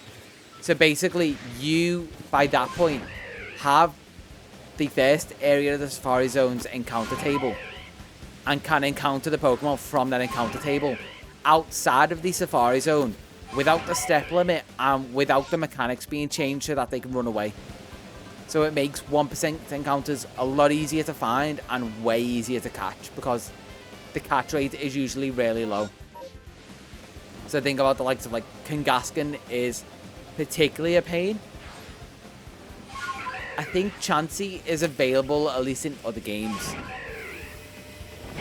in other areas, but Scyther and Kangaskhan in particular, which just the fact that all of those steps are kind of easily understandable when you explain them like that, but break the game so much making it easier is what really like tickles my brain in the right way. It is if I somehow have a form of autism, that is my hyperfixation, is crap like that. Which I don't think I've got autism. At best, I can maybe give you like ADHD as a possibility. Either way, I love that kind of stuff. The stuff that gets really kind of like, I can only half explain it, is when you're getting into like arbitrary code execution in like Gen 4. Which, it's interesting, but a bit like RNG manipulation is kind of game breaking, but it's still using game mechanics. Those kind of like glitches in Gen 1 that I've just explained are kind of game breaky, but still use game mechanics. My line for stuff like that is literally like, is arbitrary execution, because you're just telling a game to do something. You can say it's technically game mechanics, but at the same time, it's more of the code language of the game. Like, you're telling the game to do something. How do I explain this? Because I know inherently I have a line. I'm trying to explain my line, basically, of like why I think my brain draws a distinction. Which I think my line is the fact that arbitrary code execution tells the game things it can do, similar to how the glitches work. But it forces it. It's something the game wouldn't inherently do because it's a coding language. So inherently, it can do everything you tell it to do. It just would never naturally do that. RNG manipulation and the glitches are just... I mean, glitches are... They rarely ride the line. But I think inherently... My line probably for glitches still goes along there as well. Like, the stuff with the encounter tables is probably just on the edge of what I consider, like, worth doing. Or, like, what I consider doing. It's all worth doing, depending on what you want to do.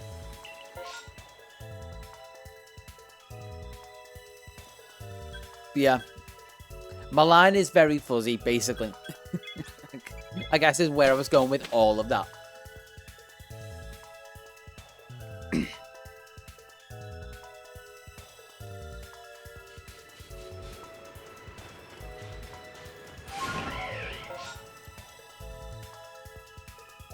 God, my throat. It's so dry. I don't think I've talked this much since... I mean... No, wait. I was going to say... I don't think I've talked as much since recording the script. I think, in particular, it might have been the fact that I was warming up my voice up. Yeah. Like, immediately, I just went for the coffee. I do probably need water over coffee, to be completely honest. I think also what might have done my voice in was just singing before to try and open it up. And I particularly hit a range that I don't hit it to where it's comfortable often. I can't usually like 90% of the time do it.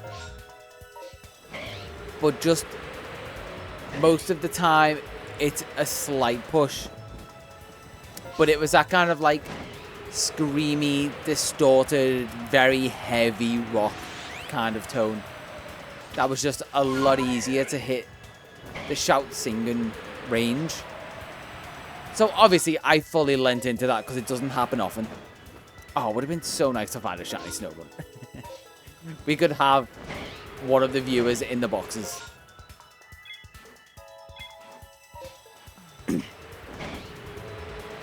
So yeah, I think that did me in because the last song I ended up on, and it kind of gives you a decent sense of like where my range was. One of those was Ace of Spades by Motorhead. That was very much where my voice was sitting before. Which weirdly wasn't the hardest one I was like practicing with. I'm trying to remember who it was. I might even need to like go through my Spotify to try and find. Wait, Bergmites? Oh, right under me. Bergmites? They just blended in. Oh, I remember who it was. It was, and it's so annoying because it is just like emo pride from like back in the day. It's not a target, but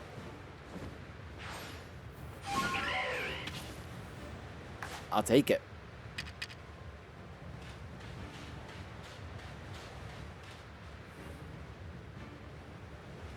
Did it disappear?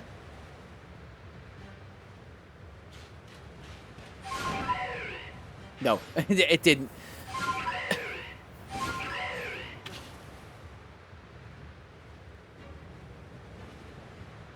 I don't know where they keep going. It's just really annoying. This is going to be an interesting one. Like, do I just do that?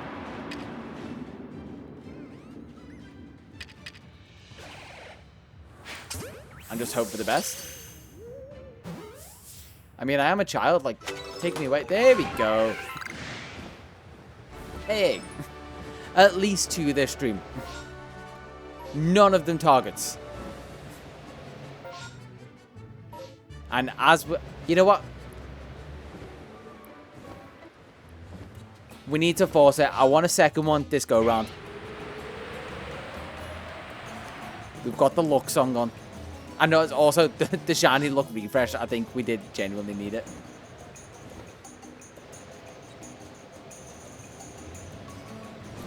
Oh, do not get... Wait. Again. Okay, she's to my right. So, over where my choke is now. Mark you. Okay. Keep it on for this whole run. And see if one shows up. Hopefully, one that's a target. God, do we leave this on for, like, the next 15 minutes to half an hour? That's roughly how long I'm planning on streaming. I'm willing to deal with it. Oh, wait. Remind me. I mean, I guess I'll throw Solara on while we do it. Which would just be kind of funny. Actually, no, I'll save that for the video. I was going to say, remind me to show you a bit of the video that, like, there was a clip that I threw in from the Tiamat DLC. Which I think if I would have done the edit that I did for this video in the Tiamat video, it would have been so much funnier. But just really emphasizes that moment so well. Oh no, I thought that was like the Magby being the yellow colours. It was just Magmar's colours, Magmar's flames.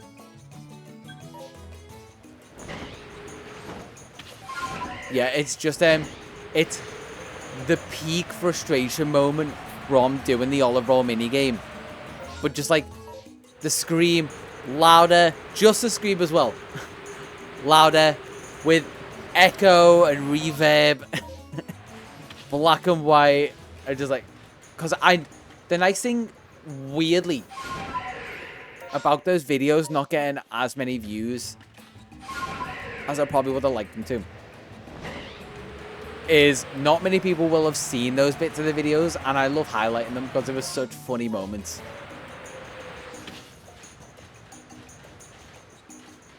Don't know why I thought that was a shiny when there was no sound or anything. Bonzer Opry? One of those would have been nice. Huh? Was that a bit too obvious? Oh, that would be actually kind of great. I realized a second use for that. If anyone's like ever just listening to this, yeah, it was too loud. My reaction was like way too like as soon as the sound, like even before the sound was just reacting to it. Like, no, it's too blatant.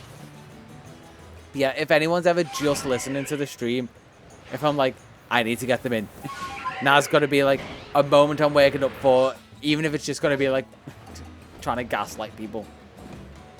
Yep, that's just another one for Electabuzz. Just play the shiny sound and not say a thing. Just keep going as normal. Just get people back in to be like, yeah, I think you missed a shiny. I have basically an attention button. Are you sleeping? Do you have the stream on in the background? First monitor content for a minute until you realize I'm just messing with you. It's just a prank, bro.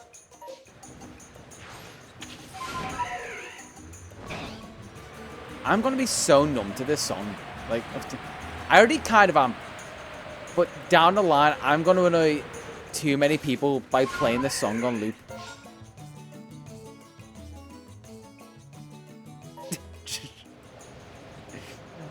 Speaking of lines, like weirdly, like from the content creator side in my brain, it goes, that would be great for the algorithm. That is sort of where I draw the line a little. So like, I will not overtly tell people like, subscribe, whatever, unless it's kind of like funny. It needs to at least be funny or at the end of a video. But also stuff when it comes to like thumbnails and things like that. And I think I've went over this before.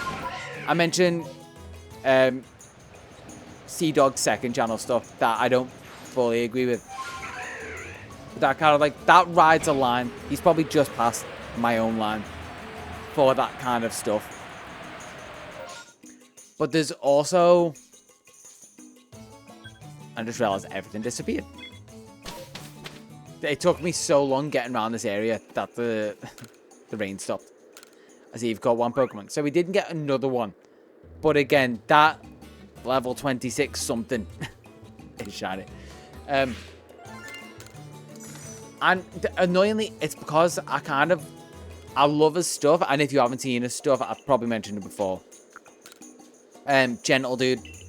Great PokeTuber if you ever want to watch some of his stuff. Especially if you love a good bit of a Scottish accent. Make some great videos, but his thumbnails do kind of annoy me sometimes, just because I know it's bits of clickbait, and it's clickbait for people who aren't up on a lot of Pokemon stuff, I guess is the best way to put it. For reset, Viv. I will happily put it in chat. Especially because he's changed up his content from what he started doing, which is how I found him, which was a lot of like Nuzlocke stuff, to like completing games and things like that. He's got a little Geodude avatar. He's doing pretty well, to be fair. Like, just look for the big channel with that name, and you're good. But yeah, some of his thumbnails are clickbait-ish. Basically, with the shiny Pokemon, he decides to using them. Because a lot of the shiny Pokemon he decides to use in his thumbnails are shiny locked Pokemon. Stuff like, I think his most recent one I've seen from him is like 100% Legends Arceus. And he happened to use shiny Arceus in the thumbnail, and I'm sitting there going, I know in this game that is shiny locked. And he's just kind of hoping for the extra clicks of people clicking on the video, hoping to find out how to get shiny Arceus for themselves in the game, and if it's possible. And although it isn't egregious, like it rides a line, but just on the other side of that line, where for me, if anything in like the thumbnail can be considered a lie, then I just won't include it. Which is why all of the shinies I ever include in my thumbnails are shinies that I found in the video. Which funnily enough became a running gag in Shiny Catherine's videos as well. She was like, I can't have the thumbnail be a lie, I need to find one of these. Which is just a funny bit, and I kind of really appreciate it. Like, I've already had the art made, I need to stick to it. I even, like, updated, once I found out that there was something else extra I could do. I updated the Teal Mask thumbnail and then after that, made the Indigo Disc thumbnail align with it. So the Teal Mask is like how I 99% completed the Teal Mask DLC.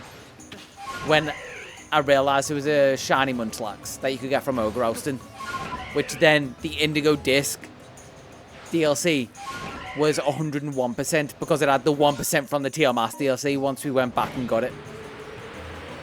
Or at least we attempted on stream, and then off stream I got a group of people to go and help me. I say got a group of people. Oh, that would have been a good one. I'm going back for that one if I still got time. I found people online to help me do it. Which makes them a bit more interesting with the fact that I updated it to not lie. Which I think, weirdly, is why the Indigo Disc video did slightly better than the others. One, because I managed to get out 2 weeks after the Indigo Disc was actually released. Like, releasing on a timely schedule surprisingly helps the video do well. Like, when a topic's still relevant. What's on me? Glameow? Not too bothered. I didn't hear any shiny sounds. But also the fact that it did like 101% is a bit more intriguing than just 100%. That's like where it comes full circle to, you don't have to lie to make a video interesting. You just have to find how to market it the right way. Find what is interesting about your video that markets it well. So you can make exactly what you want to make. Have it align with your interests. And not have to clickbait the crap out of it.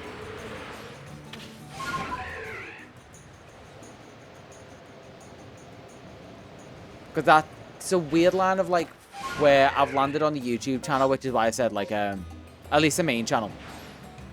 What do I want to do moving forward that still aligns with what I want to do? But also what gets views. Which, for me, ends up being, like, Living Dex stuff. And maybe, since the Shiny Gen 9 video did well, potentially Shiny stuff now. Like, I might be in that algorithm. Which, weirdly, or hot tub streams. I just need to spend, like, a month or two getting properly back into shape. And then I'll just be a hot tub channel. The girls, gays, and everything in between. We're already kind of half there. We just need more of it. Oh, you girls, gays, you trans. It's the only other in between. It's kind of like, in my mind, all that exists. Whatever label you want to throw on yourself. We'll do that, then we'll transition from Twitch over to, what is it now? Kick or Rumble or whatever the hell the dodgy streaming sites are now. Then from there, we'll do the illicit stuff on OnlyFans and we'll make a mint. We'll even, like, we'll have merch, but it won't be like t-shirts and stuff. Instead, it'll be like boxes with JP on, and people who only know the hot tub streams will wonder what the hell this little, like, unknown dude is on the merch. Like, they won't even know what Pokemon is. They'll just be there for, like, the bare nips.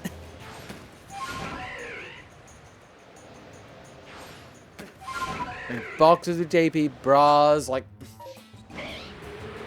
edible underwear, like, the sky's the limit.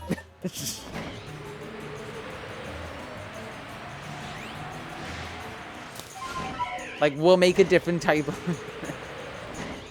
yeah, adult toys. We'll go in the vein of Mr. Beast and see if he wants to come after my version of Feastables.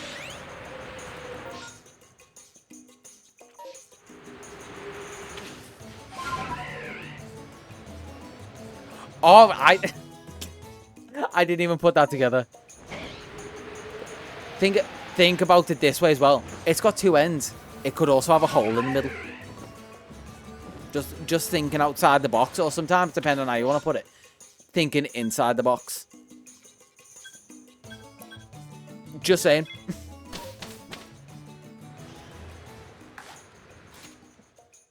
Okay. I'm going to save and try these two outbreaks. I'm going to say Oshawott and Rufflet as we try and get off of this adult toy topic. It's only, like, rarely, if I'm really in need of money, we go towards that kind of thing. Yeah, it's perfect for everyone. Like I said, it's perfect for the audience of, like, girls, guys, gays, and everything in between. Like, it's got two ends and a hole. Perfect. You can even get a group involved. Like, there's 3 people who could enjoy that at once. You'd have to work out logistically how you're going to do it, but, you know. You can make anything work if you've got enough gumption.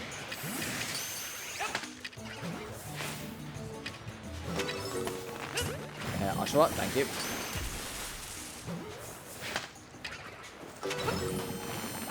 That is true. I have thought that before, like, if I ever do merch, it would be nice to do, like, random shinies. God, and I don't think the song is helping my focus here. I'm gonna be honest. Also, the fact that the balls weren't hitting. Do what? Yeah, God. Like, you're really niching down, like, people who want adult toys in the shape of Pokemon. Who are invested in Pokemon as a franchise, but are also deep enough into the cult of Pokemon that they want all the shinies as well. Like, super niche. So, my thought from that is you could, like, put such a premium on that piece of merch. Like, you could make 200% profit on it.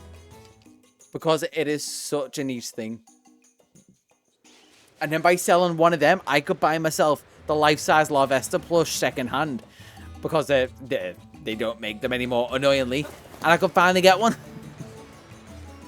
That's a win-win in my books. One person buys one of them, and I buy a life-size Larvesta plush. That ends up somewhere in the back, in the setup.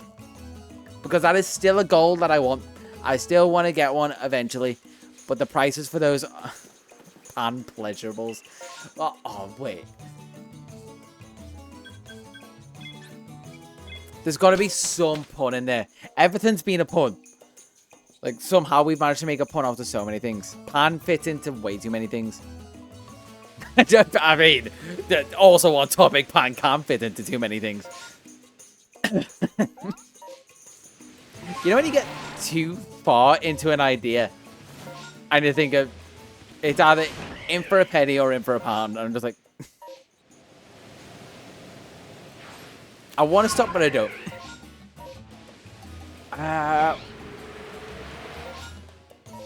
It wouldn't be like pantracept. Instead of like contraceptives, you have pantraceptives which help you get pregnant. It's this song. It does weird things. It sends your brain in weird directions that you can't control. It induces insanity. Pan.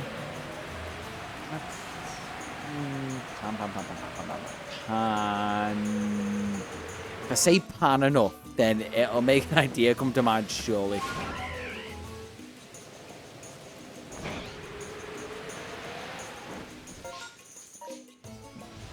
Rhyhorn outbreak?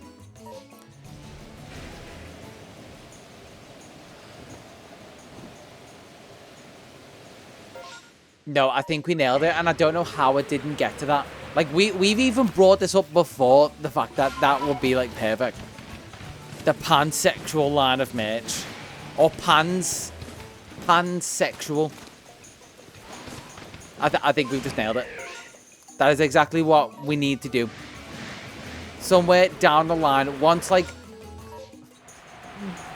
the audience gets older, like, we're talking 10 years down the line or something, and they're very much, like, my demographic is of the right age range, we can get into pansexual line of merch. We could even, like, oh, we like, we edge it closer. That can be my version of shiny stuff. It's like you get what you ordered, or my version of shiny stuff is you just get some kitchenware. You get like a nice set of non-stick pans. I forgot where I was going with this. Oh yeah, sorry. We edge people closer to like really like adult merch by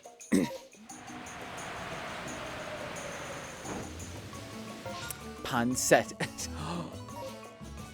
That's how. Okay, we have the business plan. So we get into like lingerie slowly by doing like swim shorts or something, like swimwear, and like bikinis, and the swim shorts can be like unassuming. They can just have like little JP all around or whatever, like maybe my background pattern all the way around it. But the bikini is like where the non-content safe bits of like the mammaries are. Really trying to like scare words around it, stretching my vocabulary. You have little JPs instead. And then from there we then go from like bikinis and swimwear into underwear and lingerie, and we slowly like slow boil it, like the whole frog metaphor that people always use. Like, as long as you slowly increase the heat, no one notices you've done it, or no one notices what's happening. And that's how we slowly make our way into the adult business, where there's tons of money to go around. We end up with like sponsorships from some really questionable sites, but who cares? It's like 6 figures, 7 figures. Okay, I'm coming back for this one.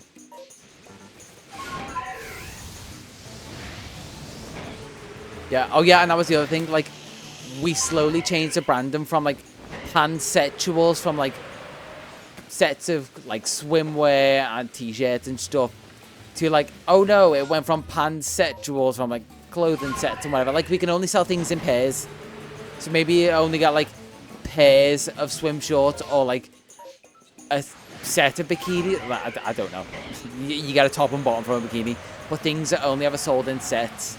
And then just one day, without announcing it, it goes from pansexuals to pansexuals. Or pansexuals to pansexuals. Like, slowly have iterations of the logo to where people buy stuff.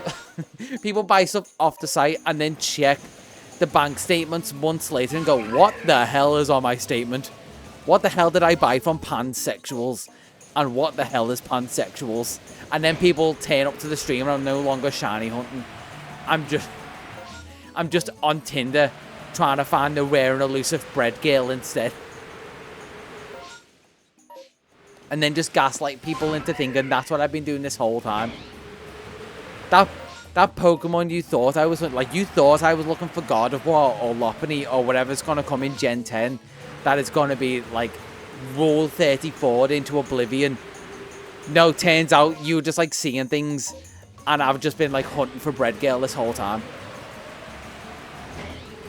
I delete all the old VODs so no one can get it. I like DMCA the Internet Archive so people can't even look it up.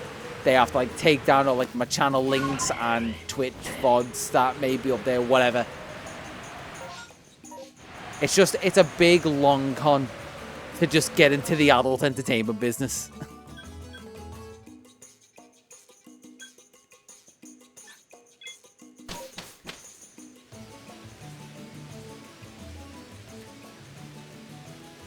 Yeah, I'll be established and have a big enough audience. It's kind of like, I mean, it's not out of the ordinary for Twitch streamers, let's be completely honest. Yeah, I don't need them, I just happen to be on them. And I just never allude to it.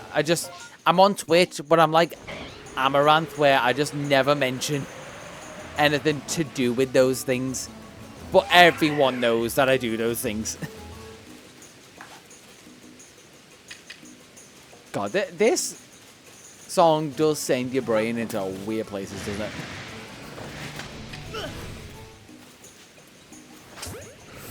Hopefully, this song also brings on Shiny Quilava.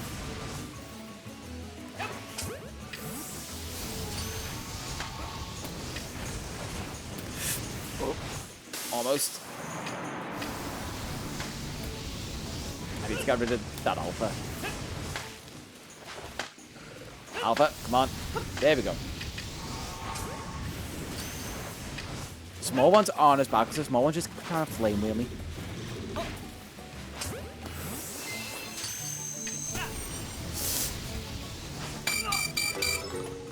Ooh. It would help if these would stick in the... or like the Pokeballs would land. Okay, I'm giving up. I am going to keep trying that one. I'm going to try and finish it, and that's going to be the last thing I did. It can be the ad feel. just shaking bits. Oh, God. I just put two and two together, what you meant. Just shaking bits. It does have that kind of, like, nice hula bit, like, do-do, do-do, do-do, do-do, do-do.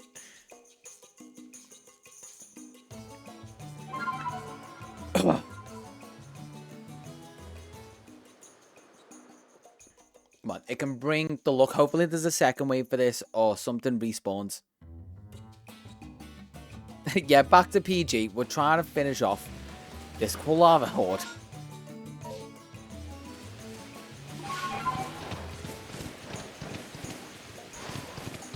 That's kind of what I was saying before. Like, I love just like randomly going down there because my brain naturally goes there. If I put the filter on myself, that whole conversation wouldn't have been a thing.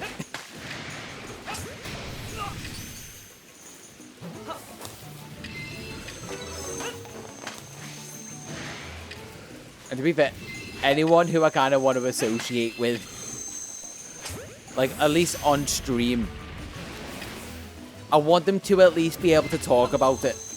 Like, I'm not gonna... God, freaking damn it.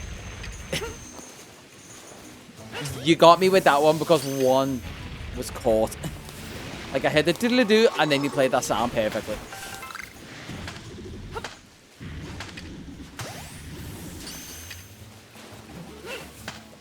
How do I... I'm trying to think how I explain this without sounding weird. I don't want to talk to children in chat if they're too young to talk about that. If you get what I mean. If you're not old enough to talk about that kind of stuff, I probably shouldn't be talking to you as a 28-year-old man. That it could come off as predatory, and I want to avoid that by any means necessary. I don't even want people to assume something that isn't true based off that. Stay in the ball? Nope. Come on, give me another wave.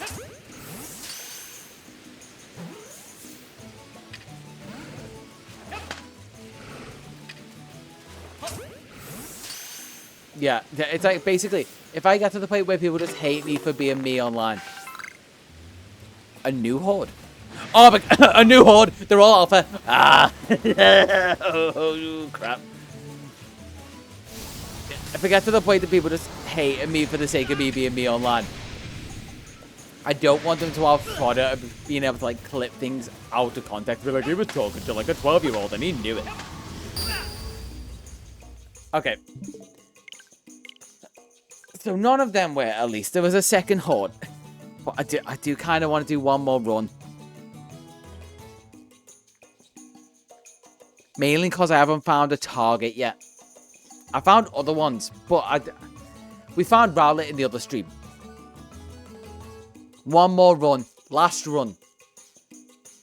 Mainly because I do want to get to editing more of the VO.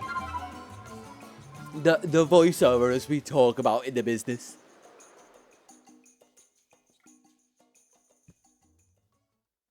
Come on, we need more of...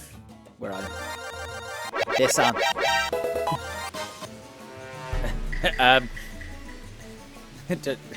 We need more of that.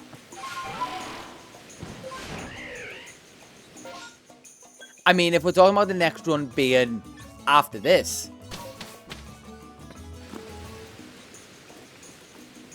I'm hoping you don't mean the run after that one, because there's a temptation.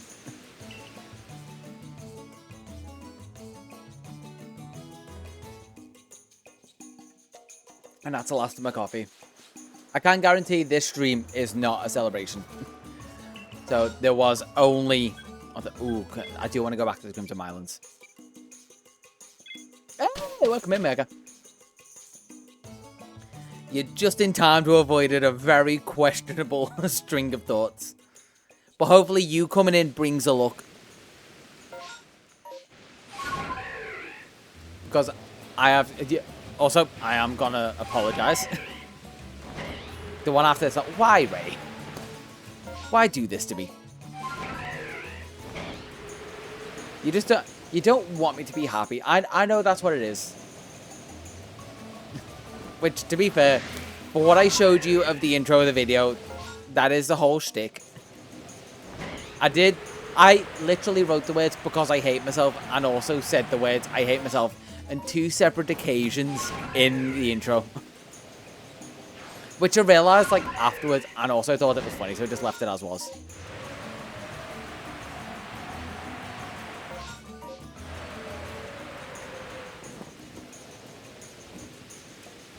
Targets right now are any Hisuian form that is... Ooh, wait.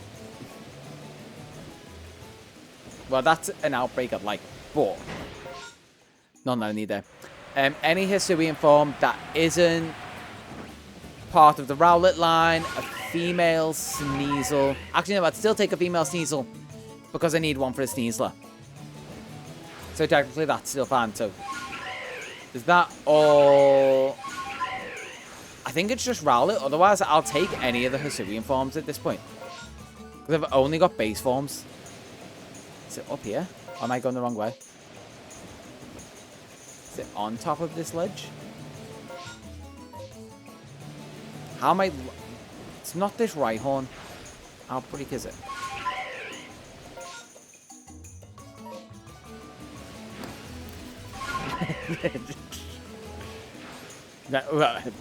Very much future plans.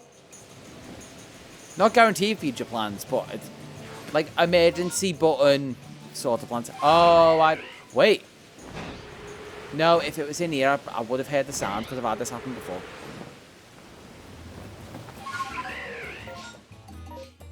Where's the entrance to the ruins? There. Because I realised this was... I think we're talking literally years ago now. If you ever have a shiny appear in this room, you can actually hear it through the floor. That's a bronzer outbreak. I was kind of hoping it would be a unknown outbreak.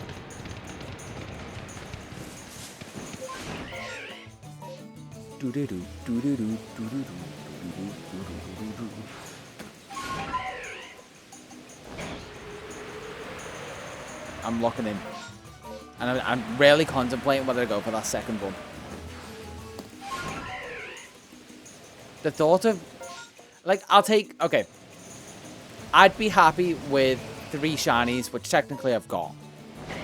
Just one of them happens to be an evolution, something that I already found. I'd be happy with 3 shinies. Or a target, which technically would still be 3 shinies. So I'll be happy with 3 shinies. But I really also don't want this stream to go on for a while. Or, like, much longer. So I think it's going to be 3 shinies or the end of the next run. I will give it that. Mainly because you called it, and that would be funny. Oh, Tear to a Glam would have been so nice.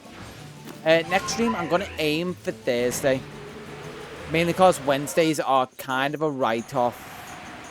Because that's my night to, like, play games with my friend and not from uni. So I don't want to take time off that. And I can't guarantee that they will... What words was I even looking for there? I just kind of went... Just went full Schwarzenegger.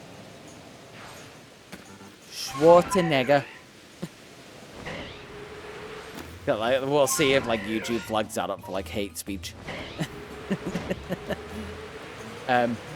Yeah, I can't guarantee that there are going to be nights that they won't be free because it's very much like last minute plans. Yeah, clip that, send it to Twitch, get me a temporary ban, and then I'll be properly initiated into the cult of live streaming. Because I feel like even the most PG of streamers that you can see now have been banned at some point.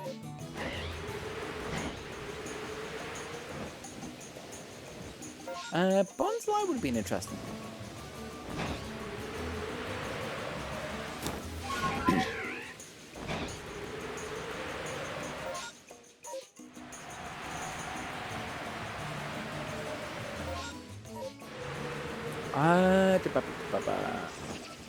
It's when targets start taking a while like this. Also, the fact that hunting in Legends is just kind of fun to do regardless, because my brain's kind of broken that way. I do get tempted to do this off stream. Which, okay. Yeah, I think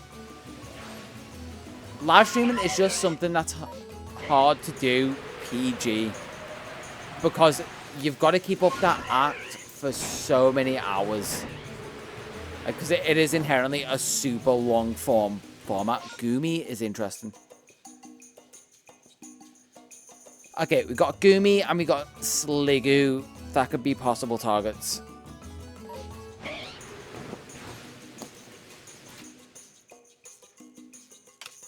Yeah, even people like very obviously putting on a character will slip every now and again. Very famously, the one I love to always reference is Dr. Disrespect. Very blatantly a character that he puts on. Like, no one... If you're denying that, you're actually kind of a bit of an idiot. But even he managed to slip. And he did that for like he got so many years out of that before all that came like crumbling down on him. I think it came out that he's like got a Rumble deal now or something. I like that these run away. It makes resetting a lot easier. But where's the others? It doesn't say the horde's disappeared.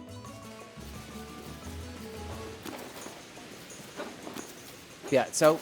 Oh, there it is. Now it seems to have gone. Okay, let's go up to Sliggoo. Yeah, it's such an inherently long-form format that it's hard to keep up the facade for long enough.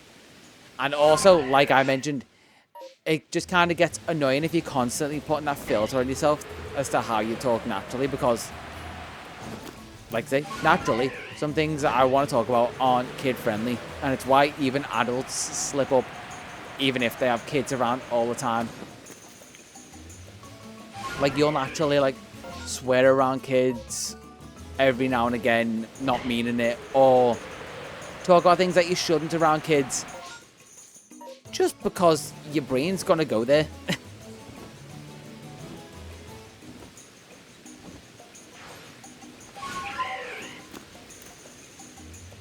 I think depending on what you do, I think when it comes to child exploitation and stuff, it still matters. And like being a certain file type matters. Other than that, I do think your point definitely stands as like it really kind of doesn't matter what you do. You can't just get away with it. Annoyingly so. Like you can be the Hack Tour girl getting away with scamming people for a crypto scheme and still come back weeks later and people will be like, oh no, the guy who pointed out the illegal thing you were doing is in the wrong. It's so true.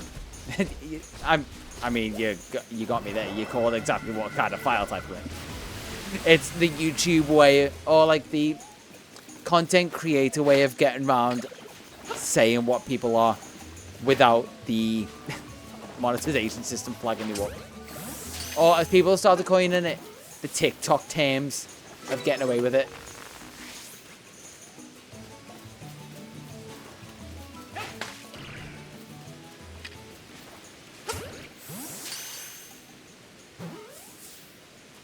Oh, yeah. Definitely in that way. Like, if you've made enough money, you can live up. God, I've said this a few times, mainly because I should have realized this a lot earlier. The fact that when people mention a 401k, they literally just mean earning about that much money so you can comfortably live off the interest. And that seems to have gone. So, like, once you've earned enough money, you don't need to participate in the world as most people do anymore. Or you've just set up your life to a certain point where things can run without you. Yeah, we're calling it this one. Those two outbreaks were useless. But this one, there will be a shiny. We're not saying a target. There will be a shiny. Yeah, there's even things like... So this came into sort of like my future plans for how I want to scale things if I keep working at them. Which one of them is like, I have a little bit of breathing room. Although ideally, I would like to get rid of part of the breathing room so I can get a bit of independence back. But right now, back living with parents while I'm renting out the house at a boat, I have rent coming in and they're paying off my mortgage with a little bit off the top being able to like go back into my pocket. And that's that little bit that allows some of that freedom and can just run itself. That's similar to like kind of what you're saying. Like people can have enough money to where they, or like what I was saying, not putting words in your mouth, just like I'm assuming what you meant, to where people can function outside of the world. People can like just live and then very occasionally put in some work, which is why properties and real estate is what people say to invest in. I'm And this is where I'd like to live back into my house. And also, I don't agree with people just buying up property for profit. And this is getting more political than it probably should. Oh. Okay, another cool lava outbreak at least. But I don't fully agree with people buying property for profit, mainly because it forces a renting economy sort of thing, and I wish it wasn't that way. It does benefit me now, but I would like to not benefit from it. Did I hear a shiny sound just then?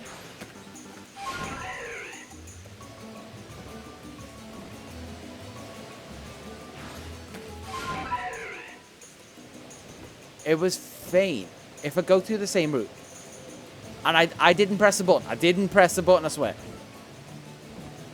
Because it might have just been one of those doing an attack.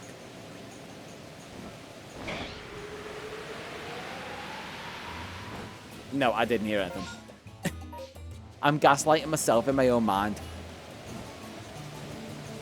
Like, my brain's out to get both of us. Yeah, no, I was hearing things.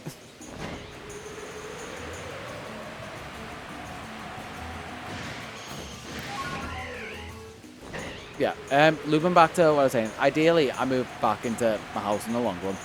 Once I get back on stable ground. Like, pay off my car, pay back my parents a bit for what they've given me through rough times. And then get a bit of a nest egg, move back into my house, and life's hunky-dory. Then, next stage of the plan is whatever job I'm in, I can hopefully scale up YouTube earnings to the point where I can at least sort of go part-time. Because what I've noticed, at least recently, and if I can keep up bits of the momentum, at least every 2 months, I'm sort of hitting YouTube's minimum like payout range, which is a lot better than last year. We're talking like it was it's an air saloon in that one as well. At least like once every like 8 months I was hitting that. So it's slowly getting better. So if I could scale it up to going part-time, it would mean I could spend more time doing content creation stuff, which would then scale it more and more. And that's my plan long-term, to go full-time content creation. If I'm being realistic, it would be scale that side of what I do and earning potential to then just be my own person and not have to deal with the world as most people do. Because that is everyone's goal at the end of the day, is to not have to be part of the system. Just talking like 90s terms. Because at least recently, especially with like the fun I had with doing the Shiny Gen 9 video, and if this video does well, like hopefully I'm starting to understand how to make my own way. I don't know how I managed this, but I'm kind of impressed.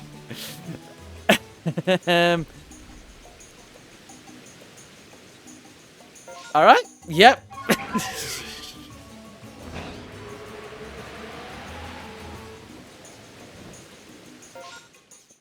And we move.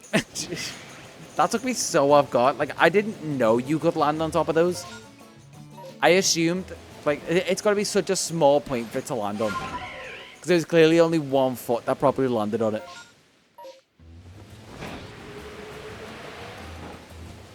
Yeah, that was just, like, one of my thoughts that came up as I was, like, looking. Because I don't check YouTube earnings commonly. Like, I might check it if a video's doing well. Just to be like, let's just get a sense, which the last one did. Let's just get a sense of where things are at. And now that video's been out for like a month or two, the fact that it's still relatively stable-ish gave me a sense of like, there's potential here. It's not like a flash in the pan of the Live Index video doing well. There's 2 that have done alright, and 1 happened to be after monetization as well. Which is the thing that it'll constantly annoy me.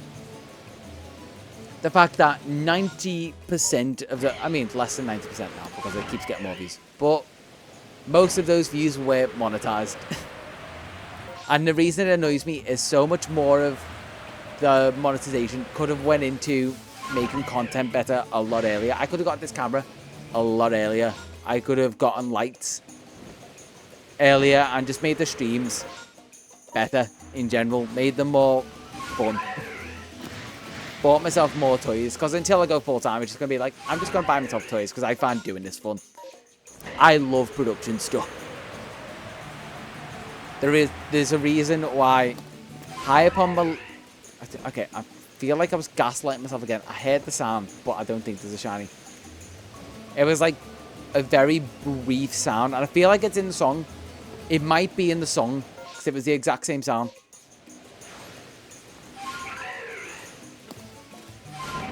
Like, my brain's trying to... You know, it's definitely in the song then. It's like, it's a very quick version of the sound I feel like I'm hearing. And it's probably in the song. And just like when I'm paying enough attention, I hear it. Or it's like the song mixing with my tinnitus. It's making that perfect, like, shiny sound frequency.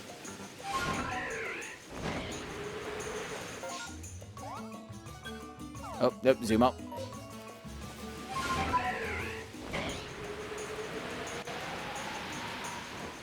Yeah, there are things in... Oh, is it in there again? There are things in my Amazon basket that are purely just in there, partially because I like riding my bike and doing stuff like that. There's only 2 left. You know what? It's about to clear up. So...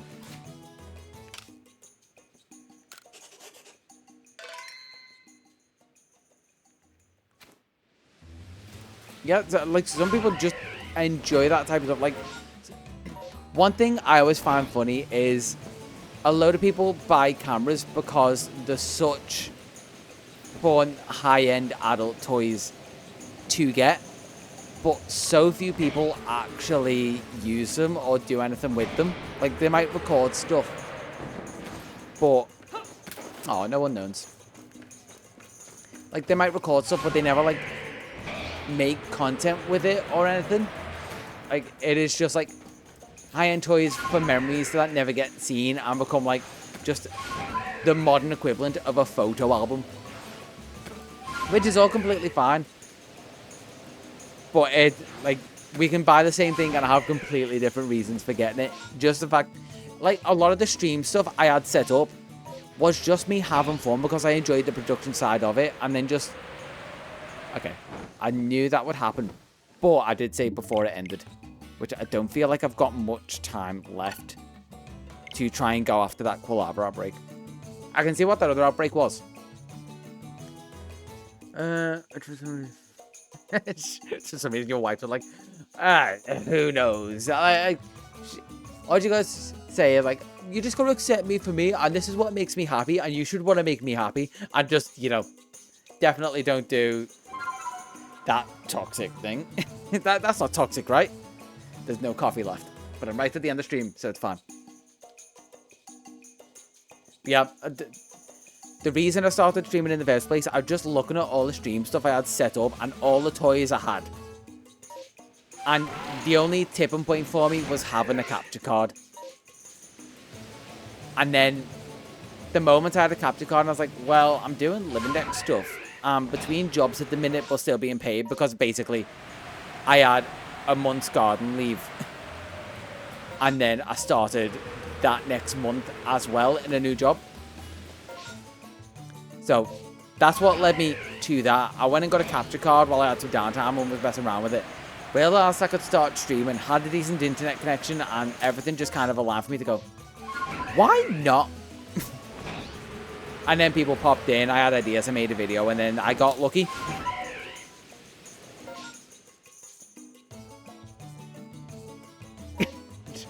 And see, she should recognize the fact that a 4090 for 2K is actually a decent price for the way the market is at the minute.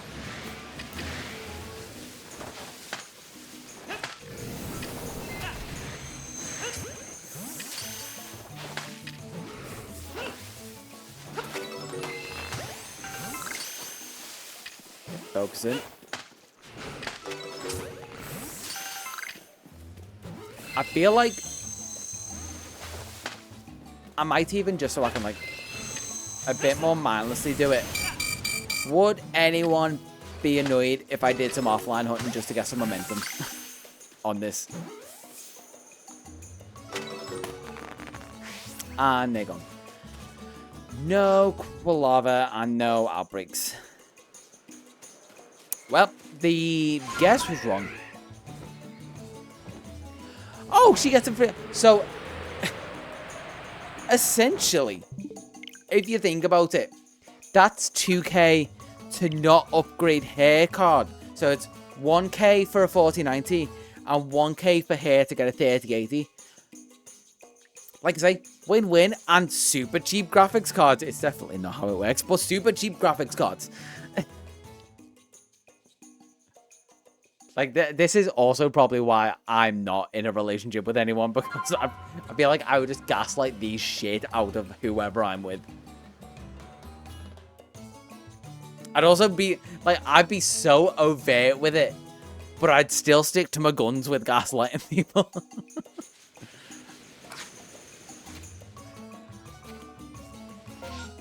I think we leave it on me being smart for once. I'm gonna end off this research, head back to the village, and then we're gonna continue next time. But I might... I mean, I can't really edit anything while I'm uploading and keeping an eye on that and rendering out stuff. So, there's nothing there, at least. So I might do some offline hunting. And then I'll come back and I'll do the exact same thing as I did with Geodude. Which, you know what, it'll be in the stream VOD. If you want to see the Geodude, and also, Maggie, you can, when the VOD's uploaded, probably it'll be up tomorrow morning. You can check, like, the tease for the next video as well. Because I did that at the start of the stream. But, off of the, you know what, let's go. Let's go that. Actually, you know, no, that's completely the wrong mood. You know what, that works. We got... I should do that. There we go. Pansexuals merch. Yeah. The Meloetta video. I've got the intro done for that, basically. And I basically showed it at the start. Oh, wait, sorry, you were saying the pansexuals. That you will have to catch in the VOD. I just give a hint. Once that music starts that you just heard, once this music starts, things got weird conversation-wise. Yeah, we made no progress towards this, but we did find at least Chansey and who was the other one? Chansey... How bad is my short-term memory?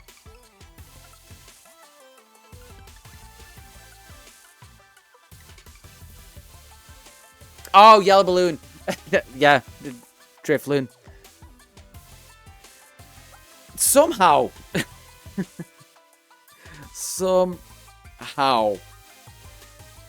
I managed to write scripts for hours-long content. And remember, no wait, I've nailed what it is. Thing is, I don't even know if it was a he or a her or whatever. I can't even remember the gender. I could barely remember the fact that I had 2 shinies. But I think I've just got too much Pokemon knowledge in my head that just memories, new memories, short term, long term, whatever, just go in and bounce straight out. But no progress towards that. We did find the 2 and we did evolve Lopunny, so we have thumbnail bait plus 2 more shinies.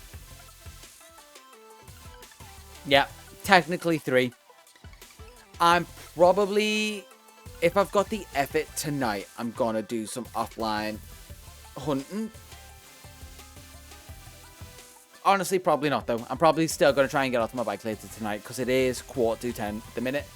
But cheers for everyone popping by, and I'm gonna try and jump on Thursday, if not Friday, and I might go for longer if I jump on Friday.